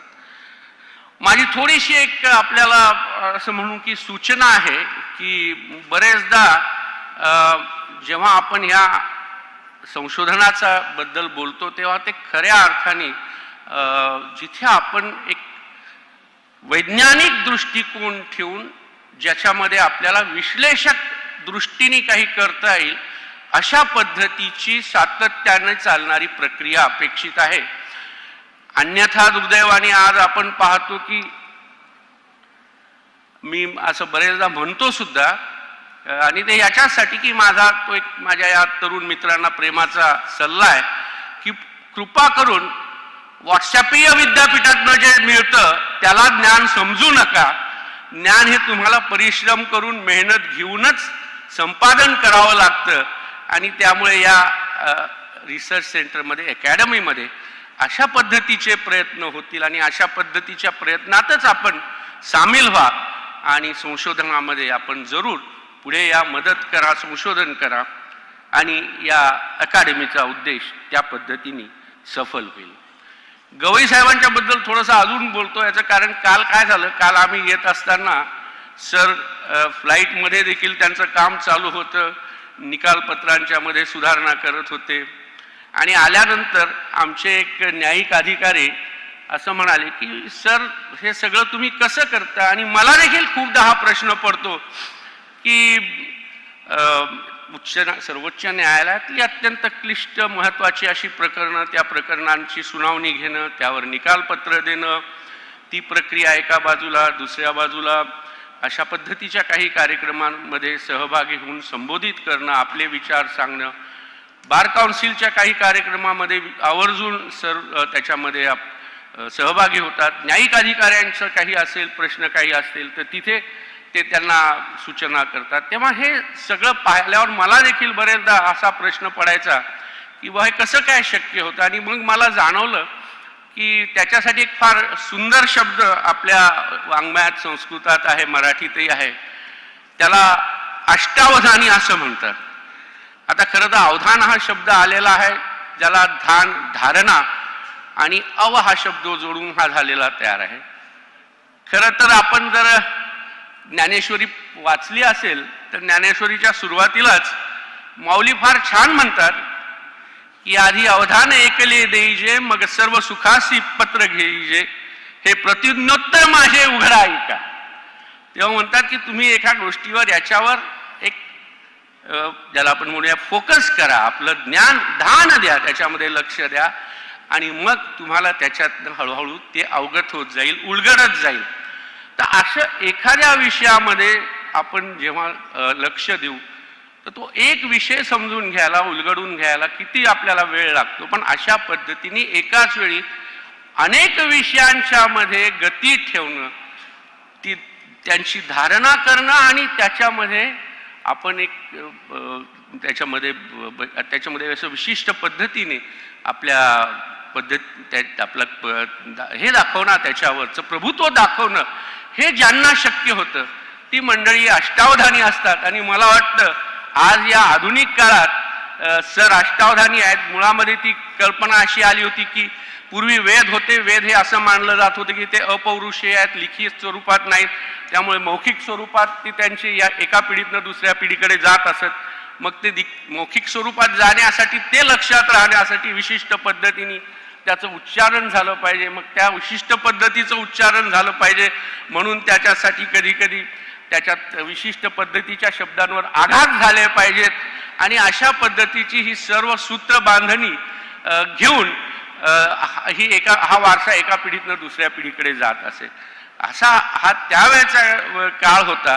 पण आता मात्र या पद्धतीत या काळामध्ये सरांचं हे जे कौशल्य आहे ते आम्हाला चकित करणार आहे. पण हे सर लीलया साध्य करत असतात. आम्हाला असं वाटतं की एवढं नाही तरी त्याच्या जवळपास जरी आम्ही जाऊ शकलो कुठेतरी तरी आम्हाला खूप काही त्याच्यात करता आलं असं होईल.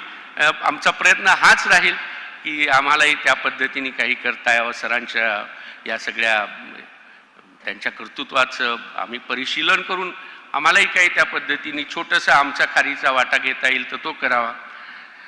आज एक जयभाईजींनी अजून एक उल्लेख केला तो मला फार महत्त्वाचा वाटतो. त्यांनी असं सांगितलं की आपण संविधानाचा अमृत महोत्सव साजरा करतो आहेत आणि म्हणून कॉन्स्टिट्यूशनल सेन्सिटिव्हिटी याच्यावर आमचा भर राहील. मला वाटतं की साधारण आपण याला संविधानाची सजगता असं म्हणूया की संविधान आपल्याला माहिती आहे, संविधान वाचतो, पण खऱ्या अर्थाने संविधानाची सजगता येण्यासाठी आपल्याला विशेष प्रयत्न करावे लागतील आणि त्या पद्धतीचे प्रयत्न आम्ही या अकादमीद्वारे म्हणा किंवा रिसर्च सेंटरद्वारे करू हे जयंतजी म्हणालेले आहेत. एकच मुद्दा मला थोडासा अधोरेखित करावासा वाटतो की जेव्हा आपण संविधान हे आपल्या सर्व व्यवस्थेचं मूलसूत्र मानतो आणि म्हणूनच हेही आपण मानतो की न्याय हा जर संविधानात अपेक्षित आहे तर तो कायदेशीर प्रक्रिया पार करून मिळणारा न्याय हा अपेक्षित आहे. त्यामुळे हे खरं आहे की कदाचित कधी कधी न्याय मिळायला विलंब होतो, उशीर लागतो, माणसांना नैराश्य येतं. पण म्हणून कायदेबाह्य पद्धतीने कुठली तरी न्यायव्यवस्था आणायची हे काही योग्य होणार नाही आणि म्हणून कायद्याच्या प्रक्रियेद्वारे स्थापित झालेल्या न्यायव्यवस्थेद्वारे मिळणाऱ्या न्यायावरच आपण या देशाचे नागरिक, सजग नागरिक म्हणून विश्वास ठेवला पाहिजे. एवढंच मला आपल्याला सांगायचं आहे. या निमित्ताने आपण मला आज ही संधी दिली, आपण इथे मला आपल्याशी संवाद साधण्याची संधी दिली त्याबद्दल मी आपला मनापासून आभारी आहे. आपल्या या विधिज्ञांच्या रिसर्च अकॅडमी आणि रिसर्च सेंटरला माझ्या खूप खूप शुभेच्छा. आणि संग्रामजींनी सांगितलं आहे की आम्ही रेकॉर्ड वेळेत ही अकॅडमी पूर्ण करू, 1 वर्षात 12 महिन्यात. आणि मी देखील त्या दिवसाची वाट पाहतो की त्या शुभदिनी ज्या दिवशी या वास्तूची पूर्तता होईल आणि ही वास्तू सरांच्या हस्ते सुपूर्त होईल आपल्या सर्वांच्या, त्या दिवसाची मीही आतुरतेने वाट पाहतो. आणि संग्रामजींनी ठरवलं तर मलाही ते संधी देतील की या कार्यक्रमाला त्या कार्यक्रमाला उपस्थित राहण्याची. मी आपली पुन्हा एकदा मनापासून आपलं अभिनंदन करतो, आपले धन्यवाद मानतो आणि आपली रजा घेतो. मी एक या कार्यक्रमाचं उत्तम सूत्रसंचलन करणारी आमची युवा विधिज्ञ क्षमिता, बरोबर आहे ना क्षमिता, तिचंही अभिनंदन करतो की तिने सर्व कार्यक्रमाला एका छान सूत्रात बांधलेला आहे. त्यामुळे तिचंही अभिनंदन करतो. धन्यवाद.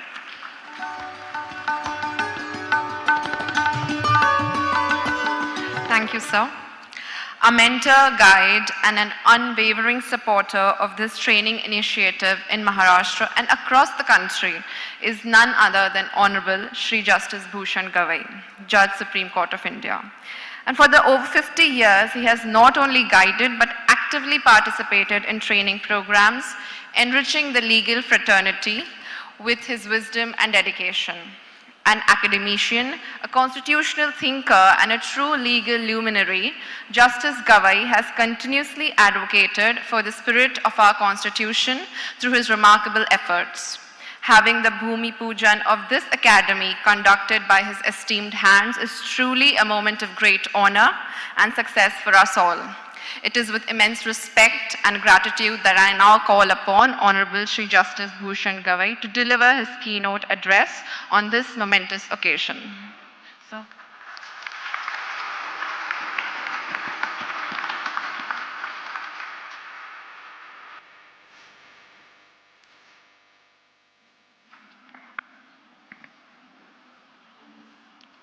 सन्माननीय न्यायमूर्ती प्रसन्नजी वराळे, माननीय उदयजी सामंत, दीपक केसरकरजी, माझे मुंबई उच्च न्यायालयाचे सर्व सन्माननीय सहकारी न्यायमूर्ती अजय गडकरी, न्यायमूर्ती नितीन सांबळे, न्यायमूर्ती सारंग कोतवाल, न्यायमूर्ती मनीष पितळे,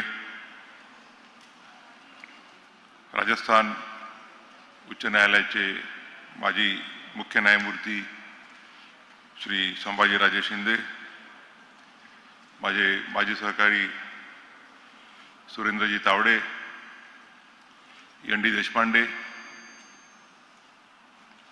महाराष्ट्र राज्याचे महाधिवक्ता डॉक्टर वीरेंद्र सराफ, गोवा राज्याचे महाधिवक्ता श्री देवीदासजी पंगम,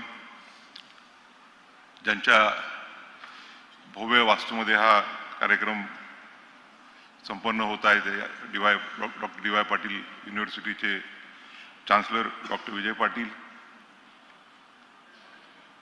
बार काउन्सिल ऑफ महाराष्ट्र आणि गोवाचे युवा तडफदार अध्यक्ष संग्राम देसाई, उपाध्यक्ष श्री संदीप वासबोलाजी, बार काउन्सिल ऑफ इंडियाचे सन्माननीय सदस्य Ashish Deshmukh, bar council of इंडियाचे इतर सदस्य राजस्थान आणि हिमाचलहून आलेले, बार काउन्सिल ऑफ महाराष्ट्र आणि गोवाचे सर्व सन्माननीय सदस्य, ठाणे जिल्ह्याचे प्रधान जिल्हा न्यायाधीश श्री अग्रवाल, महाराष्ट्र शासनाच्या न्याय विभागाचे विधी व न्याय विभागाचे सचिव श्री विलास गायकवाड, माजी additional solicitor general Shri Anil Singh, Shri Rajabhau Raghuvanshi, bar council of महाराष्ट्राचे माजी अध्यक्ष चे मित्र राजीव पाटील, सरकारी वकील श्री वेणेगावकर, त्याचप्रमाणे Shrimati Pournima Kantharia, Mumbai advocates association of western इंडियाचे अध्यक्ष श्री प्रशांत रेडेकर व इतर सर्व पदाधिकारी, महाराष्ट्राचे माजी सर्वपक्षीय महाधिवक्ता श्री आशुतोष कुंभकोणी, आदरणीय रामशेठ ठाकूर, श्री मुश्ताक अंतुलेजी, अंजुमन इस्लाम संस्थेचे अध्यक्ष डॉक्टर जाहीर काजी, या कार्यक्रमाला उपस्थित सर्व न्यायिक अधिकारी, ज्येष्ठ विधिज्ञ आणि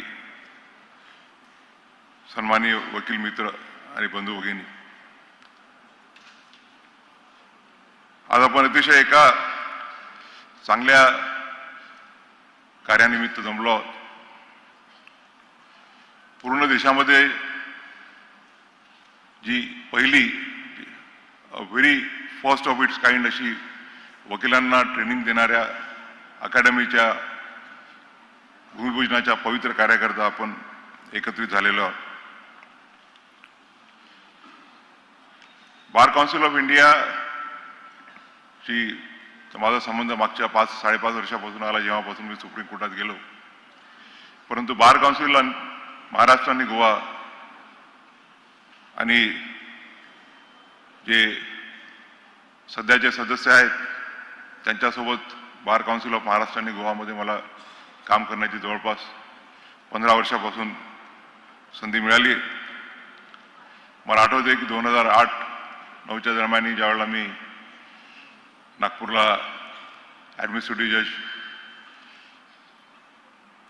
नागपूरला जज होतो, ॲडमिनिस्ट्रेटिव्ह जज व्हायचा होतो, त्यावेळेला तेव्हाचे सरकारी वकील आणि आता जे माझे सहकारी नितीन सांबरे यांच्यासोबत जे नवीन निवडून आलेले तरुण बार काउन्सिलचे सदस्य होते, ते आशिष देशमुख असो, सतीश देशमुख असो, जायभाई साहेब असो, इतर सर्वजण, नागपूरचे आमचे अनिल गोरदुपे, कुरेशी आणि इतर सर्वजण आले होते. आणि त्यावेळेला बार काउन्सिलचं स्वरूप म्हणजे फक्त बार काउन्सिलचं इलेक्शन आणि मीटिंग झाल्यानंतर सी ग्रीनवरचा कार्यक्रम अशा प्रकारचं स्वरूप होतं. परंतु या सर्वांमध्ये काहीतरी नवीन असं करावं अशी उमेद होती आणि जायभाई साहेबांच्या संकल्पनेतून त्या अगोदर आमचे मित्र राजीव पाटील, कानेटकर साहेब, त्याचप्रमाणे आव्हाड सर यांनी ऑलरेडी कंटिन्युअस लिगल एज्युकेशन प्रोग्रामची मुहूर्तमेढ रोवली होती आणि ते पुढे नेण्याचं काम या सर्वांनी त्यावेळेला ठरवलं होतं. आणि मला अतिशय आनंद होतो आहे आज की ज्या कंटिन्युअस लिगल एज्युकेशन प्रोग्रामच्या बीजाचं आपण बीजारोपण केलं होतं त्याचा वटवृक्ष होण्याच्या दृष्टीनं आजचा हा अतिशय महत्त्वाचा क्षण आहे. आणि मला निश्चितच खात्री आहे की वर्षभरामध्ये वटवृक्ष तयार होईल. ज्या वटवृक्षाच्या इमारतीमध्ये कंटिन्युअस लिगल एज्युकेशनचा प्रोग्राम हा निरंतर चालू राहील. मी आपल्या सर्वांचं अतिशय मनपूर्वक अभिनंदन करू इच्छितो, आभार व्यक्त करतो. कुठलंही ज्ञान हे स्टॅटिक नसतं आणि लॉ तर हा असा सब्जेक्ट आहे, मग तो कुठलाही सब्जेक्ट असो, मेडिसिनचा जरी सब्जेक्ट असो, डॉक्टर काझी आहेत, एक नवीन नवीन संशोधन होत राहतं, नवीन नवीन कायदे येत राहतात, कायद्यांचं नवीन नवीन इंटरप्रिटेशन होत राहतं आणि त्याच्यामुळे वकिलाला कंटिन्युअसली शिक्षित होणं हे आवश्यक असतं. डॉक्टरांच्या कॉन्फरन्सेस वगैरे याच्या अगोदर आपल्याला माहीत होत्या, परंतु गेल्या 15 वर्षामध्ये बार काउन्सिलने महाराष्ट्रातल्या कानाकोपऱ्यामध्ये जाऊन हा जो कंटिन्युअस लिगल एज्युकेशनचा प्रोग्राम राबवलेला आहे त्याबद्दल त्यांचं जेवढी स्तुती करावी तेवढी कमी आहे. मी स्वतः या कार्यक्रमामध्ये महाराष्ट्राच्या विविध जिल्ह्यांमध्ये सहभागी झालेलो आहे. माझे सन्माननीय सहकारी ओक साहेब आणि मी आम्ही जवळपास कुठलाही बार काउन्सिलचा कार्यक्रम असो, कंटिन्युअस लिगल एज्युकेशन प्रोग्रामचा, त्यामध्ये सहभागी झालेलो आहोत.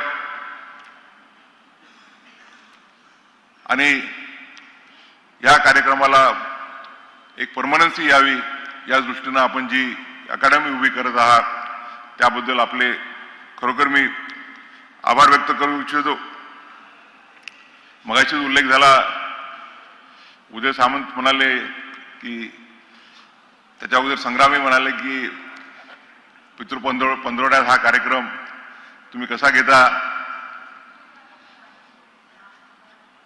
आपण सेक्युलर देशाचे नागरिक आहोत आणि त्यामुळे सगळे 365 दिवस आपल्यासाठी पवित्र दिवस आहेत. आणि उदय सामंतांनी सांगितल्याप्रमाणे या पितृपक्षामध्ये आपले पितृ आशीर्वाद देत असतील की हा कार्यक्रम आणि ही योजना चांगल्या रीतीनं पूर्ण झाली पाहिजे. आणि संग्राम देसाईंनी तो संकल्प केलेला आहे की वर्षभरामध्ये ती या बिल्डिंगचं उद्घाटन करणार आहेत. मला निश्चितच खात्री आहे की महाराष्ट्र राज्याच्या सहकार्याने हा कार्यक्रम निश्चित रूपात पूर्णत्वास येईल. सुरुवात चांगली झालेली आहे. त्याला म्हणतात चॅरिटी बिगिन्स ॲट होम. बार काउन्सिलच्या सर्व सदस्यांनी 1 कोटी आणि 21 लाखाचा धनादेश सचिवांच्या हाती सुपूर्द केलेला आहे.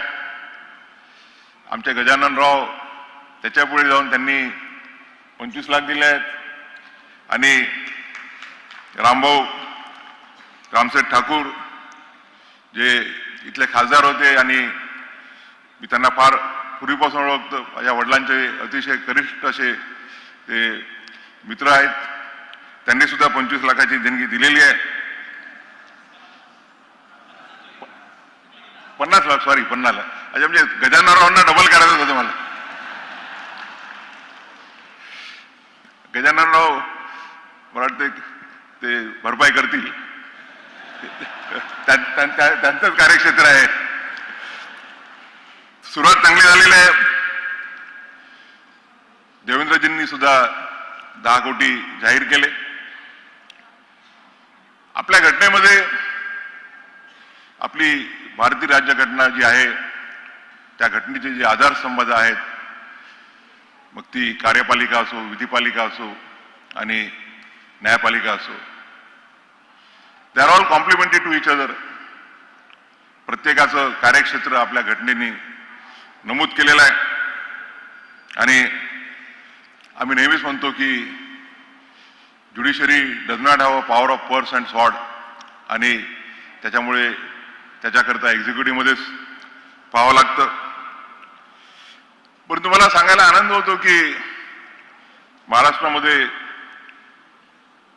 ज्युडिशरी आणि executive have always been complimentary to each other. मग ते ज्युडिशरीचे कुठलेही प्रोजेक्ट असो, शासनाची नेहमी मदत झालेली आहे. आताच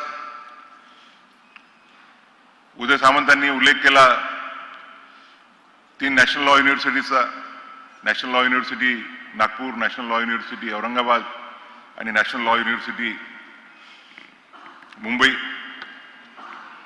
संग्राम देसाईंनी सांगितल्याप्रमाणे नागपूरच्या युनिव्हर्सिटीचे, औरंगाबादच्या युनिव्हर्सिटीचे पैसे शासनाकडे अडकले होते आणि म्हणून त्यावेळच्या त्या सरकारचे हायर टेक्निकल एज्युकेशन डिपार्टमेंटचे उदयजी मंत्री होते. या प्रसंगी मी उद्धव ठाकरेंचाही उल्लेख करेल की उद्धव ठाकरेंनी सुद्धा त्या काळात आम्हाला महत्त्वाची अशी मदत केलेली आहे. तुम्ही संग्रामला सांगितलं की उदयजींना मला बोलायला सांग, पण 1-2 दिवस त्यांचा काही फोन आला नाही.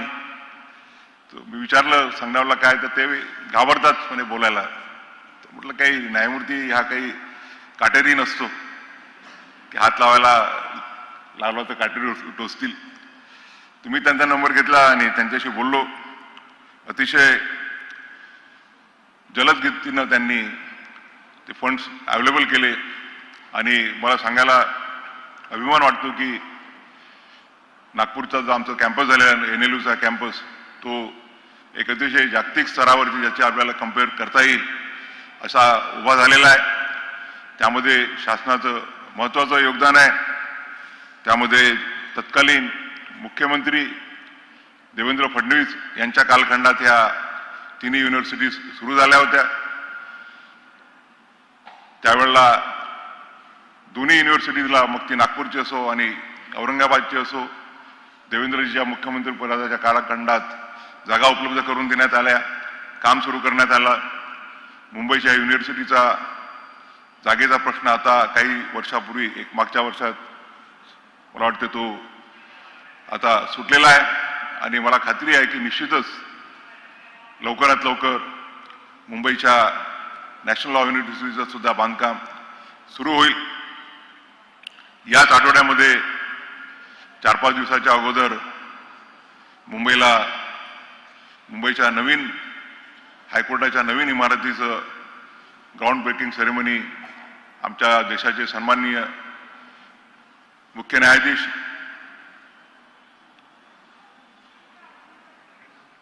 धनंजयजी चंद्रचूड, ज्यांच्या वडिलांच्या स्मरणार्थ आपण आज लेक्चर सुरू केलेली आहे, त्यांच्या हस्ते पार पाडलं. खरं म्हणजे अतिशय लवकरात लवकर जागा शासनाने दिली, त्याबद्दल शासनाचं कौतुक केलं पाहिजे. कार्यक्रम फार कमी वेळामध्ये झाला, पण तरी सुद्धा अतिशय उत्कृष्ट असा कार्यक्रम मुंबई उच्च न्यायालयाने आणि शासनाने केला त्याबद्दल मी मुंबई उच्च न्यायालयाचं आणि शासनाचं सुद्धा अभिनंदन करतो. मला खात्री आहे की ती नवीन उच्च न्यायालयाची इमारत लवकरात लवकर तिचं बांधकाम सुरू होईल आणि ते बांधकाम लवकरात लवकर पूर्ण होऊन चांगल्या सुविधांनी युक्त अशी मुंबई उच्च न्यायालयाची इमारत लवकरात लवकर पूर्ण होईल. वराडे साहेबांनी सांगितल्याप्रमाणे ही अकॅडमी नुसतं लर्निंग अकॅडमी राहणार नाही तर रिसर्च अकॅडमी सुद्धा म्हणून कार्य करेल. आता सांगितल्याप्रमाणे आपल्या व्यवसायातून वेळ काढून अनेक अशा वकिलांनी या अकॅडमीमध्ये फॅकल्टी म्हणून काम करण्याचं कबूल केलेलं आहे. मी त्या सर्व ज्येष्ठ वकिलांचे आभार मानतो आणि त्यांचं अभिनंदन करतो. पुढच्या 6 वर्षानंतर मी रिटायर होणार आहे त्यामुळे मीही अवेलेबल राहील जेव्हा केव्हा तुम्ही मला बोलवाल आणि मी निश्चितच मला आनंद होईल की या अकॅडमीमध्ये जे काही मला कॉन्ट्रीब्यूट करता येईल. 3 पुस्तकांचं आपण पब्लिकेशन केलेलं आहे आणि अनेक असे पुस्तकं आपण पब्लिश करणार आहात. त्याबद्दल कानेटकर साहेबांचं, गुजराती साहेबांचं आणि आव्हाड सरांचं मी अभिनंदन करतो की त्यांनी अतिशय उत्कृष्ट असे पुस्तकं नवीन वकिलांना मार्गदर्शन व्हावं याकरता दिलेले आहेत. या प्रसंगी मी काही आपला जास्त वेळ घेणार नाही. ऑलरेडी कार्यक्रम वेळेपेक्षा लांबलेला आहे. परंतु संग्रामजींनी उल्लेख केला कोल्हापूर बेंचचा आणि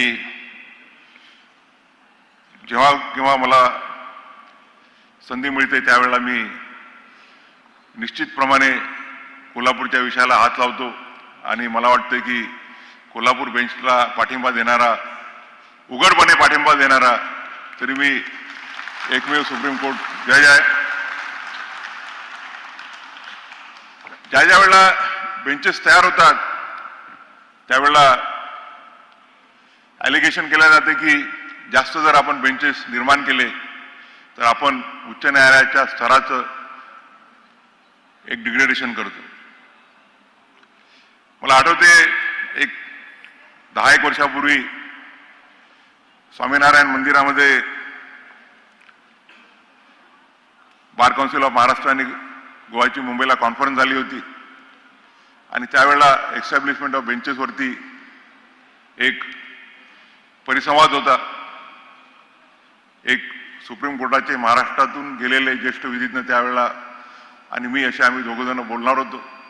त्यांचं नाव घेणार नाही मी, कारण नाही तर तुम्ही त्यांना ब्रीफा देणं बंद कराल. तर ते वकील म्हणाले की औरंगाबादचा अनुभव पाहता बेंचेस नवीन निर्माण करू नये. त्यांनी आपल्या भाषणात म्हटलं की औरंगाबाद बेंच झाल्यावरती it has proved to be nothing else but an elevated district court. Fortunately त्यांच्यानंतर माझं भाषण होतं. समोर आमच्या साधनाताई बसल्या होत्या प्रेक्षामध्ये. त्यांचा चेहरा एकदम हे झाला म्हटलं आणि त्यानंतर मी ज्यावेळेला बोललो, खरं म्हणजे औरंगाबाद बेंचच्या स्थापनेचं जर कोणाला श्रेय द्यायचं असेल तर ते तत्कालीन मुख्यमंत्री बॅरिस्टर ए आर अंतुले, त्याचप्रमाणे त्यावेळचे विधी व न्यायमंत्री शिवाजीराव निलंगेकर पाटील आणि मुश्ताकभाई आज उपस्थित आहेत आणि त्यावेळचे मुख्य न्यायाधीश देशपांडे. या तिघांनी निर्णय घेतला. जागा नव्हती आणि औरंगाबादच्या डिस्ट्रिक्ट कोर्टच्या बिल्डिंगमध्ये औरंगाबाद खंडपीठाचं काम सुरू झालं आणि आज आपण बघतो तिथे प्रॅक्टिस करणारे, म्हणजे अगोदर आम्ही मुंबईला प्रॅक्टिस करायचो, आमचे राजाभाऊ तिकडे औरंगाबादला गेले, मी नागपूरला गेलो, ॲडिशनल सॉलिसिटर जनरल झाले. आणि औरंगाबाद खंडपीठाने अनेक असे न्यायाधीश दिले की ज्यांनी आपल्या कर्तृत्वाने औरंगाबादच्या नावाला मोठं केलेलं आहे. औरंगाबादने 4 मुख्य न्यायाधीश दिले, नरेश पाटील, संभाजीराव शिंदे, संजय गंगापूरवाला आणि आमचे मित्र प्रसन्नजी वराळे. आणि प्रसन्नजी वराळे यांच्या रूपानं औरंगाबाद बेंचला सुप्रीम कोर्टात सुद्धा प्रतिनिधित्व मिळालं. आणि म्हणून मी छातीडोकप्रमाणे सांगू शकतो की establishment of benches, they do not bring down the reputation of the High Court. On the contrary, given an opportunity, they show that if not above, but we are on par with the main benches. आणि मी पण नागपूरचाच आहे, त्यामुळे मला निश्चित खात्री आहे, देवेंद्रजींनी सांगितलं आपल्या भाषणात की शासनाचा पाठिंबा आहे. मला माहित आहे, जेव्हा जेव्हा मी औरंगाबादचा उल्लेख करतो त्यावेळेला पुण्याच्या लोकांच्या पोटात दुखतं, परंतु त्याला इलाज नाही. पुन्हा मुंबई हा हार्डली 3 तासाचा अंतर आहे. परंतु आपण विचार केला पाहिजे की सिंधुदुर्ग जिल्ह्यातील एका टोकाला राहणारा माणूस किंवा सांगली जिल्ह्यातील, सोलापूर जिल्ह्यातील एका टोकाला राहणारा माणूस ज्याला मुंबईला यायला 15, 16, 17 तासाचा प्रवास करून यावं लागतं. मुंबई ही फार खर्चिक अशी सिटी आहे. वकिलांच्या फीही बऱ्याचदा पक्षकारांच्या आवाक्याबाहेर असतात. आणि भारतीय राज्यघटनेने न्यायाचा हक्क हा एक मूलभूत हक्क मानलेला आहे. आणि तो जर आपण मूलभूत हक्क मानत असू तर पक्षकाराला कमीत कमी वेळात आणि कमीत कमी खर्चात न्याय मिळणं हे गरजेचं आहे. आणि त्यामुळे कोल्हापूरला खंडपीठ स्थापन होणं ही काळाची गरज आहे, जेणेकरून त्या विभागातल्या दूरवर पसरलेल्या नागरिकाला कमीत कमी वेळात आणि कमीत कमी खर्चात न्याय मिळू शकेल. आज आपण बघतो की औरंगाबादचे अतिशय उत्कृष्ट असे वकील आहेत. ज्यावेळेला इलेक्शनचा प्रश्न येतो त्यावेळेला निश्चितच औरंगाबादला चांगले रिप्रेझेंटेशन दिले जाते. आपण हे वर्ष भारतीय राज्यघटनेच्या अमृत महोत्सव म्हणून साजरा करतो. मला आनंद आहे. आणि याचबरोबर या वर्षी डॉक्टर बाबासाहेब आंबेडकरांना वकिली सुरू करून 100 वर्ष पूर्ण झाले. आणि या अमृत महोत्सवात आणि शतक महोत्सवात मला आनंद आहे की उदयजींनी सांगितल्याप्रमाणे मंडणगडला जो तालुका डॉक्टर बाबासाहेब आंबेडकरांचा तालुका आहे, त्या तालुक्यामध्ये न्यायालय स्थापन करण्याची आपल्याला संधी मिळाली, जेणेकरून बाबासाहेबांच्या खुनातून थोडाफार मुक्त होण्याचा आपण हा एक प्रयत्न आहे. कालच विलास गायकवाडांनी शासनाने काल निर्णय घेतले त्याची कॉपी पाठवली. आणि अनेक ठिकाणी महाराष्ट्र शासनाने अतिरिक्त जिल्हा न्यायाधीश, त्याचप्रमाणे सिव्हिल जज सिनियर डिव्हिजनचे कोर्ट स्थापन करण्याचा निर्णय घेतलेला आहे. मी महाराष्ट्र शासनाचं त्याचप्रमाणे उच्च न्यायालयाचं अभिनंदन करतो की या प्रयत्नातून या देशातील नागरिकाला न्याय जवळ पोहोचेल, त्याबद्दल त्यांचं सर्वांचं अभिनंदन करतो. हिंगोलीचंही नोटिफिकेशन आलेलं आहे. बऱ्याच काळापासून हा प्रश्न प्रलंबित होता. महाड, ज्याला पूर्ण इंटरनॅशनल स्तरावर बाबासाहेबांनी जिथे चौदार तळ्याचा सत्याग्रह केला, त्या महाडला सुद्धा कोर्ट, ॲडिशनल डिस्ट्रिक्ट जजचं कोर्ट निर्माण केल्याचा शासनाने निर्णय घेतलेला आहे. त्यांचे अभिनंदन करतो मी. भारतीय राज्यघटनेने न्याय, मग तो सामाजिक, आर्थिक आणि पॉलिटिकल हा मान्य केलेला आहे.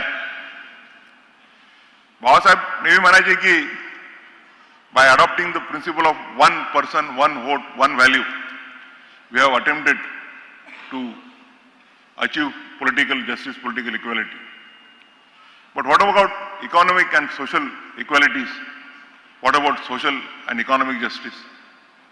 On an economic plane, we have a society where the entire wealth of the country is concentrated in few hands, whereas the vast majority is finding it difficult to meet two ends of justice.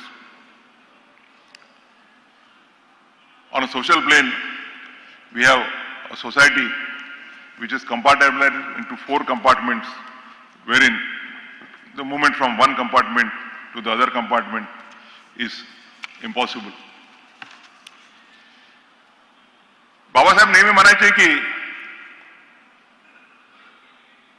a lawyer is a social engineer and a constitution is an instrument to achieve at a social and economic revolution.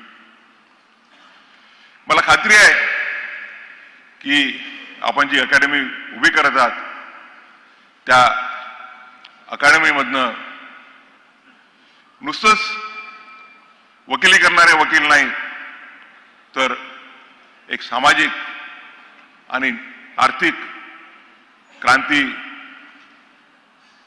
निर्माण करण्याकरता एक social engineer असे वकील आपण तयार कराल, या जेणेकरून या देशातील नागरिकाला जो न्यायाचा हक्क आहे तो न्यायाचा हक्क मिळण्याकरता कमिटमेंट करणारे वकील आपण तयार कराल. मी पुनश्च एकदा आपल्या सर्वांना शुभेच्छा देतो. संग्राम देसाई आणि त्यांचे सर्व सहकारी. संग्राम देसाई तडफदार आहेत. उदय सामंतांचा त्यांना पाठिंबा आहे आणि मुंबई म्हणजे असं म्हटलं जाते की मुंबईला ज्यावेळेला मनोहर साहेब ॲडव्होकेट जनरल म्हणून आले त्यानंतर मुंबईच्या वकिलांना कळायला लागलं की त्यांची फीस काय असायला पाहिजे. आणि मोठमोठे वकील बसलेले आहेत समोर. राजाभाऊ आहेत, राजू पाटील आहेत, जोशी काका आहेत, खांडेपारकर साहेब आहेत.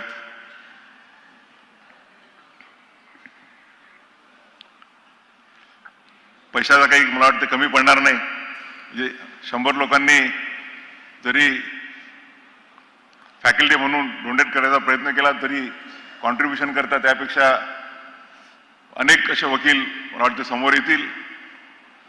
मला खात्री आहे की हा प्रकल्प निश्चितच लवकरात लवकर पूर्ण होईल आणि या प्रकल्पामुळे राष्ट्रीय स्तरावर एक अतिशय उत्कृष्ट अशी आमचे सतीश माने शिंदे आहेत, ते तर मला वाटते सगळे शाहरुख खान वगैरे वगैरेचे वकील असतात, त्याच्यामुळे त्यांच्याकडून मी नावं याच्यासाठी सांगितले की डोनेशन घेताना त्यांच्याकडून तुम्ही जरा ते लक्षात घेऊन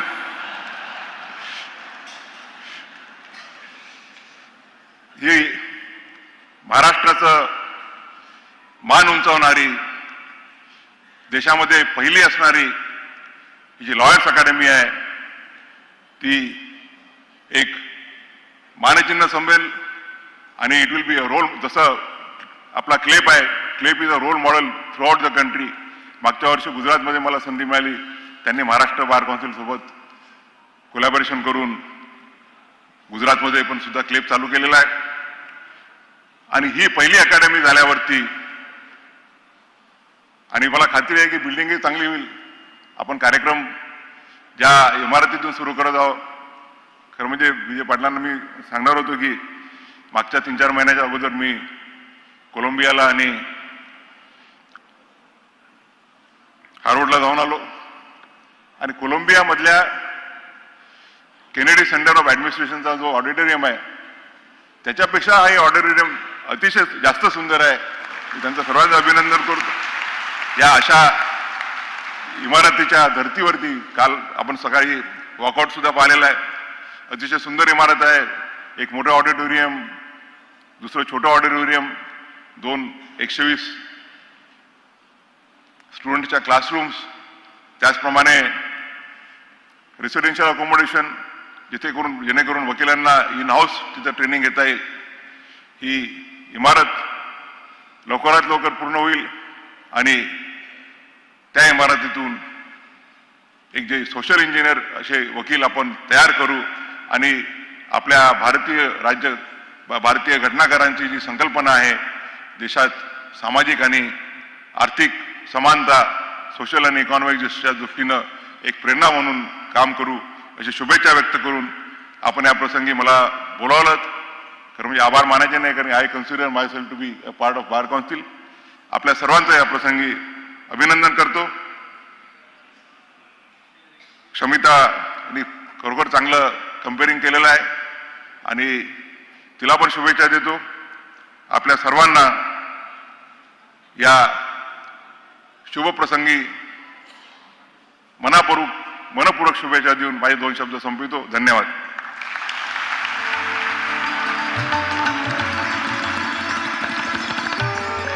Thank you, sir, for delivering your keynote address on this momentous occasion. As we approach the end of our today's inaugural function, I now invite Advocate Siddeep Pasbola, Vice Chairman of BCMG, to offer vote of thanks to our esteemed guests and audience. Good afternoon, everyone. Before I propose vote of thanks, may I ask our Chief Guest, Honorable Justice Gavai, to honor our marvelous comparer, Mrs. Shamita Patil Bhujbal, with a book. Justice Gavai, please honor our comparer with a presentation, her with a book.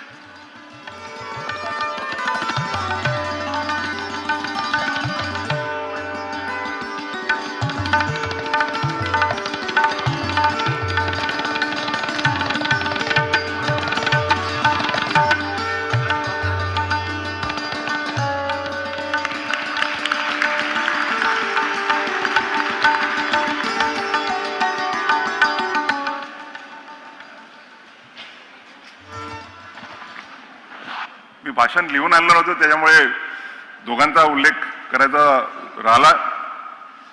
आमचे दोन्ही महाअधिवक्ता हे अतिशय they are very helpful. मुंबईची जागा जर doctor Virendra साहेब नसते तर शक्यच नव्हती. त्यांनी शासनाच्या पाठीमागे लागून मुंबईची जागा, त्याचप्रमाणे अल्टरनेट स्पेस जोपर्यंत तयार होत नाही त्याकरता अतिशय मोलाचं असं सहकार्य केलेलं आहे. जे लॉ ऑफिसर्स आहेत त्यांच्या फीचं रिव्हिजन त्यांच्याचमुळे झालेलं आहे आणि कुठलाही प्रोजेक्ट असो अतिशय जिद्दीनं ते मागे लागतात. आमचे गोव्याचे महाधिवक्ता देविदासजी यांच्यामुळेच इंटरनॅशनल लॉ युनिव्हर्सिटी गोव्याला उभी राहत आहे. त्यांनी तिथल्या जागेचा प्रश्न असो, मग टेम्पररी ती युनिव्हर्सिटी तिथल्या शासकीय इमारतीमध्ये करण्याकरता मुख्यमंत्र्यांच्या मागे लागून अतिशय मोलाचं असं सहकार्य केलेलं आहे. त्या दोघांच्याही सहकार्याशिवाय बार काउन्सिल ऑफ महाराष्ट्राचे आणि बार काउन्सिल ऑफ इंडियाचे हे जे योजना आहेत त्या पूर्ण झाल्या नसतात. फक्त बार काउन्सिलला एकच अपेक्षा आहे की जी गोव्याची जी युनिव्हर्सिटी आहे तिला एलाइट बनवू नका, तिला एक देशातील सर्वसामान्य कुटुंबातील सुद्धा व्यक्ती तिथे जाऊन त्याला शिकायची संधी मिळाली पाहिजे, या दृष्टीने प्रयत्न करा अशी सूचना देतो. केसरकर साहेबांनी सुद्धा अतिशय उत्कृष्ट असं रत्नागिरीला त्यांचा कार्यक्रम झाला होता आणि रवींद्र टागोर यांचं अतिशय सुंदर असं स्मारक त्यांच्या मार्गदर्शनामुळे तिथे उभं झालं.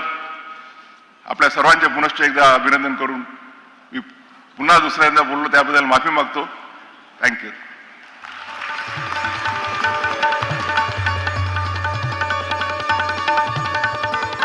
May I request everybody to please take seat. Another request, till the guests have left, please do not get up from your seats. On behalf of the Bar Council of Maharashtra and Goa, first and foremost, I wish to express my gratitude to the Honorable Justice Shri Bhushan Gawai, the chief guest of today's function, who not only took his time out from his busy schedule to grace this occasion. On this momentous occasion, sir, we thank Justice Gawai, who has been our mentor, philosopher, as well as a pillar of strength. He has been the rock behind this Bar Council of.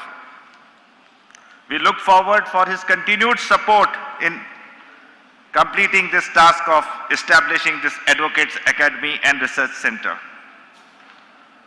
I would also like to extend our gratitude and thanks to Honorable Justice Prasanna Varale, Judge Supreme Court of India, who always has pleasingly accepted our invitation to grace any of the occasions and functions of the Bar Council. He too has been our guide and an enormous supporter.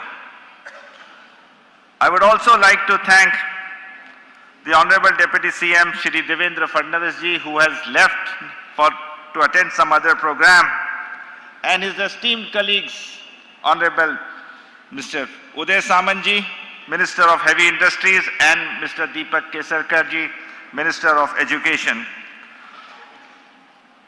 Sir, it is without saying anything that without your help and assistance, this momentous occasion would not have been possible. Thank you very much, Uday Samant ji. Thank you very much, Shri Kesarkar ji. I would also like to thank Honorable Justice Shri A.S. Gadkari and Shri Nitin Samre ji, who had accepted our invitation at the last minute and have, by their presence, greatly enhanced this event. I also thank the judges of the Bombay High Court, Honorable Justice Shri Manish Pitle ji, Shri Kotwal ji, retired Chief Justice Shri Sambhaji Shinde, retired Justice Shri Taude, and all other judges of the trial court who have graced this momentous occasion. I sincerely thank the Advocate General of Maharashtra, Dr. Birendra Saraf, Advocate General of Goa, Shri Devidas Pangam ji, who are part and parcel of the Bar Council and have actively participated in all programs of the Bar Council. Sir, we look forward for your continued support. I will take this opportunity to thank our former Advocate General, Mr. Ashutosh Kumbhakoni, Mr. Ashutosh Kumbhakoni ji, who also had played a tremendous role in achieving this today's goal. I thank Dr. Patil, the Vice Chancellor of this D.Y. Patil University, who has not only extended all help in hosting this function, but has also been an inspiration to all the students and lawyers. I would take this opportunity to mention few of the persons to whom the Bar Council is really indebted.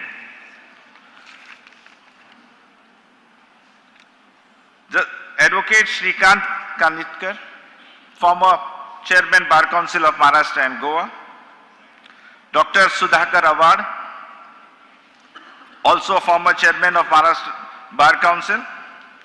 And Senior Advocate Girdhar Lal Vallabh Das Gujarati, who have authored 3 valuable books which will be part of the curriculum of this initiative which has been undertaken by the Bar Council.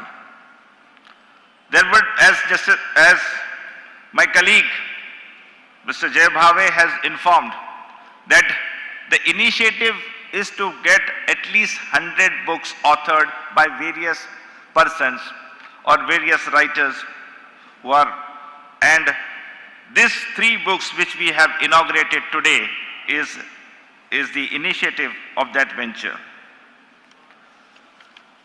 I would also like to thank all the officers of Municipal Corporation, the MIDC and the PWD who have rendered the help in hosting this function as well as preparing the ground where the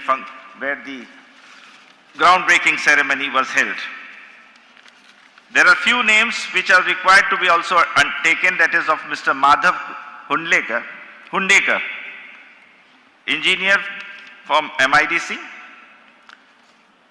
Ram Seth Thakur, the former member of Lok Sabha, for his generous contribution of 50 lakhs of rupees. Shri Gajanan Chauhan, a colleague of and a member of Bar Council and a former chairman, for his generous contribution of 25 lakhs. My all other members, fellow members of the Bar Council who have generously contributed and raised 1 crore 21 lakhs of rupees. I thank you very much for your generosity.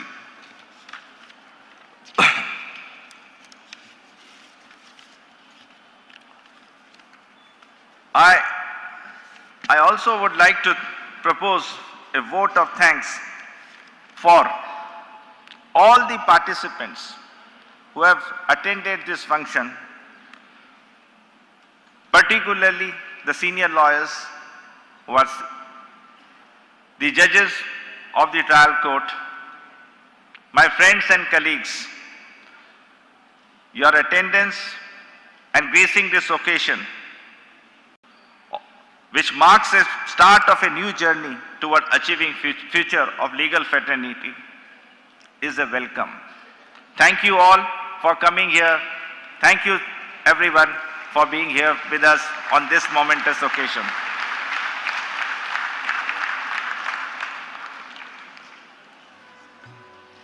It is a kind request to all the guests to be seated. In a few moments we will have the national anthem. Post that, please be seated to let our dignitaries on the dais proceed towards leaving the hall. Now we will have the national anthem. Jana Gana Mana Adhinayaka